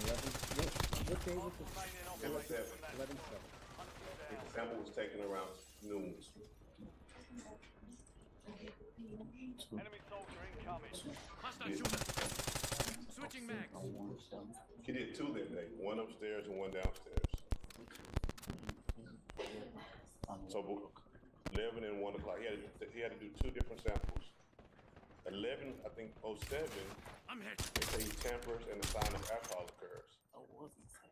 Inserting additional armor. So he was here in court, but still have 2 urine analysis around the same time as that he. Alicia, Yes, do you Judge? have a test for 11/7? Because I don't have it. Yes, so it's probably not in those records because right now it's just presumptive. It was presumptive, but it's negative. So nothing came back. I have it on my end. Special delivery. What time was he positive for alcohol on 11/7? For the scram report? Let me see. I thought it was like 11 a.m.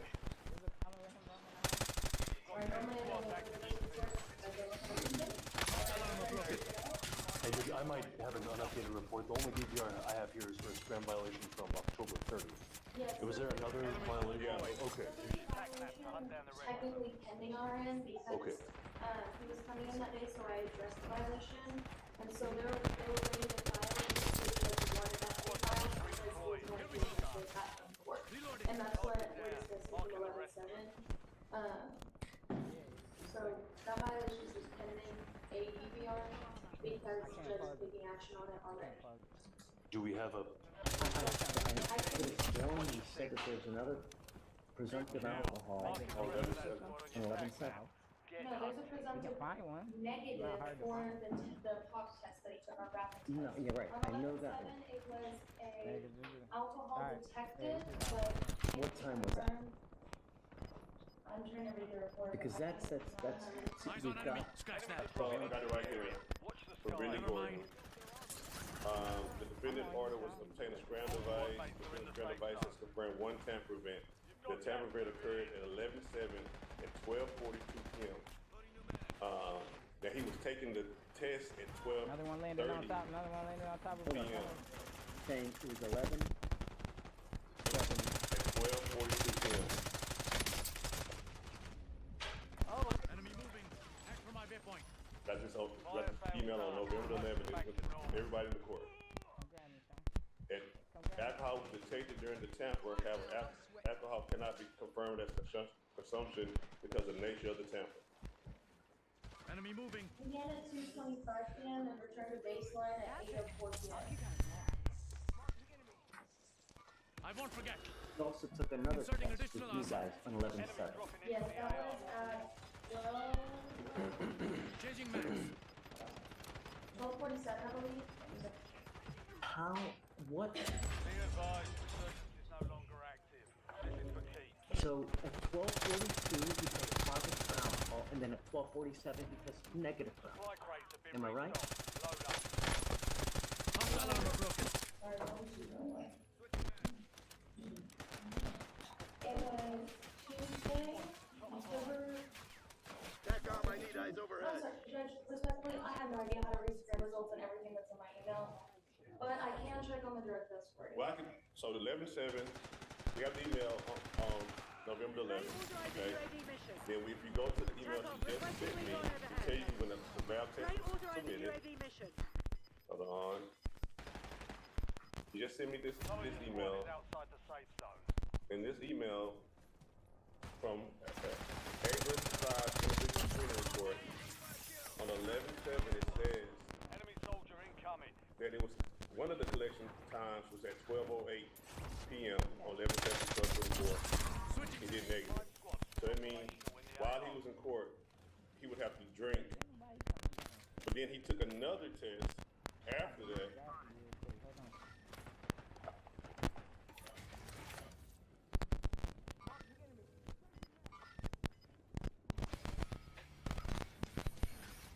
I don't know what the other test is. What I'm saying, Judge, I'm saying this whole, if we were in trial right now, the whole integrity of these machines will be in question right now because, and the previous test, because the same exact message that we got on 11/7 was the same exact message that we got on 10/29. Scram temper, alcohol cannot be confirmed, same thing. So what I'm saying at this point, he has maintained to me, and I know he's messed up numerous times. He's maintained to me that he has not touched alcohol since last situation. He did drive. He's wrong for that. But these new testing procedures that he's gotten, They mean he did drive. that's why we're in here, because he was driving. So due to the charge stuff. Yeah, he did drive. I hope to God that you're not driving this drunk. No. I'm talking about due to this charge. Why we're back in your court? I don't have any of those emails. I think the best thing at this point is we can set this off for a bond hearing, and I can bring Ronald Grant here to clarify all of this with all of us, because none of us are experts. We don't know how to read the report. I know what defense is saying, but I can't even tell you the veracity of anything that's happening because I don't even have these emails. Yeah, so I can subpoena Ronald Grant. We can do this next week. I can get it done. let's not disrupt other people's lives. It's not necessary. Sure. She is saying that we have a test enemy E7. Test 11-7. The scram at 12:42 was positive, but then 7 minutes later there's a negative when he goes up to the test. The machine's obviously messed up if that's true. Is that what you're saying, Felicia? And then I've also noticed on the stream where I asked them, because myself, I cannot apply this, I have to have it provided from our case managers and the device. But the scram report, the only one that I'm seeing attached to the email is for the DVR that was filed for the 29th, but I'm not seeing the one from 11/7. So we don't have a scram report from 11/7. We have an email. It's not attached to the email, but we do have the rapid test when it was on site. The rapid scan. Yes, and then we were informed, like I informed you yesterday, of the pending BVR violation for the 11/7 at that time. Hold on. So, Judge, we don't even have the scram report. We don't know what the presumed blood alcohol content was. It's very possible that if he had a very low blood alcohol content or breath alcohol content, that the scram detected that he could have come to court, taken a test, and gotten a presumptive negative, because it's already been eliminated from his system. That's why I'm saying I believe we need to get that scram report from 11/7, get what the tamper is, have Ronald come up here and tell you what's possible or what's not possible, because he's the expert, and I get what defense is saying, but he doesn't know either. But I don't think. let me respond to that. What we do have is a test that happened at 12:07. Right. And I can show you that one. So even if we don't have the one that she spoke of at 12:47 that she referred to, we have a test right here, which will make us have to believe that he, while in court, he drank some alcohol. Hold up. If you're lost in this scram debate, you're not alone. The defense says the alcohol monitor is unreliable. Positive and negative readings only minutes apart. Instead of brushing it aside, Fleischer digs in himself. Because fairness matters. If the machine's wrong, an innocent man gets punished. If the defendant's lying, the public pays the price. This is Fleischer as detective, sifting through the details to get to the truth. These machines are deemed to be valid. And we were about to reprimand him for the 11/7 situation, but now it's time to Reprimanding or remanding, or he's suggesting that we just do it at a later time to get everything all together. Okay, well, in the meantime, since these machines, I'm not going to take him into custody until I know 100%. but can we, because he's working, he's going to appear. The reason why you put him on Monday, Thursday is because these tamper going down. So we're going to wait to see if these machines are valid. I'm requesting that we go back to the same bond conditions that we had prior to the tampering, so he does not have to miss work twice a week, coming out here and testing, because all we know, this could be a big mistake. And I would strongly object to that, Judge, based off what he's on probation for right now. But the only reason why we're doing the twice testing is because of the tampering. So if the tamperings are invalid, why are we doing something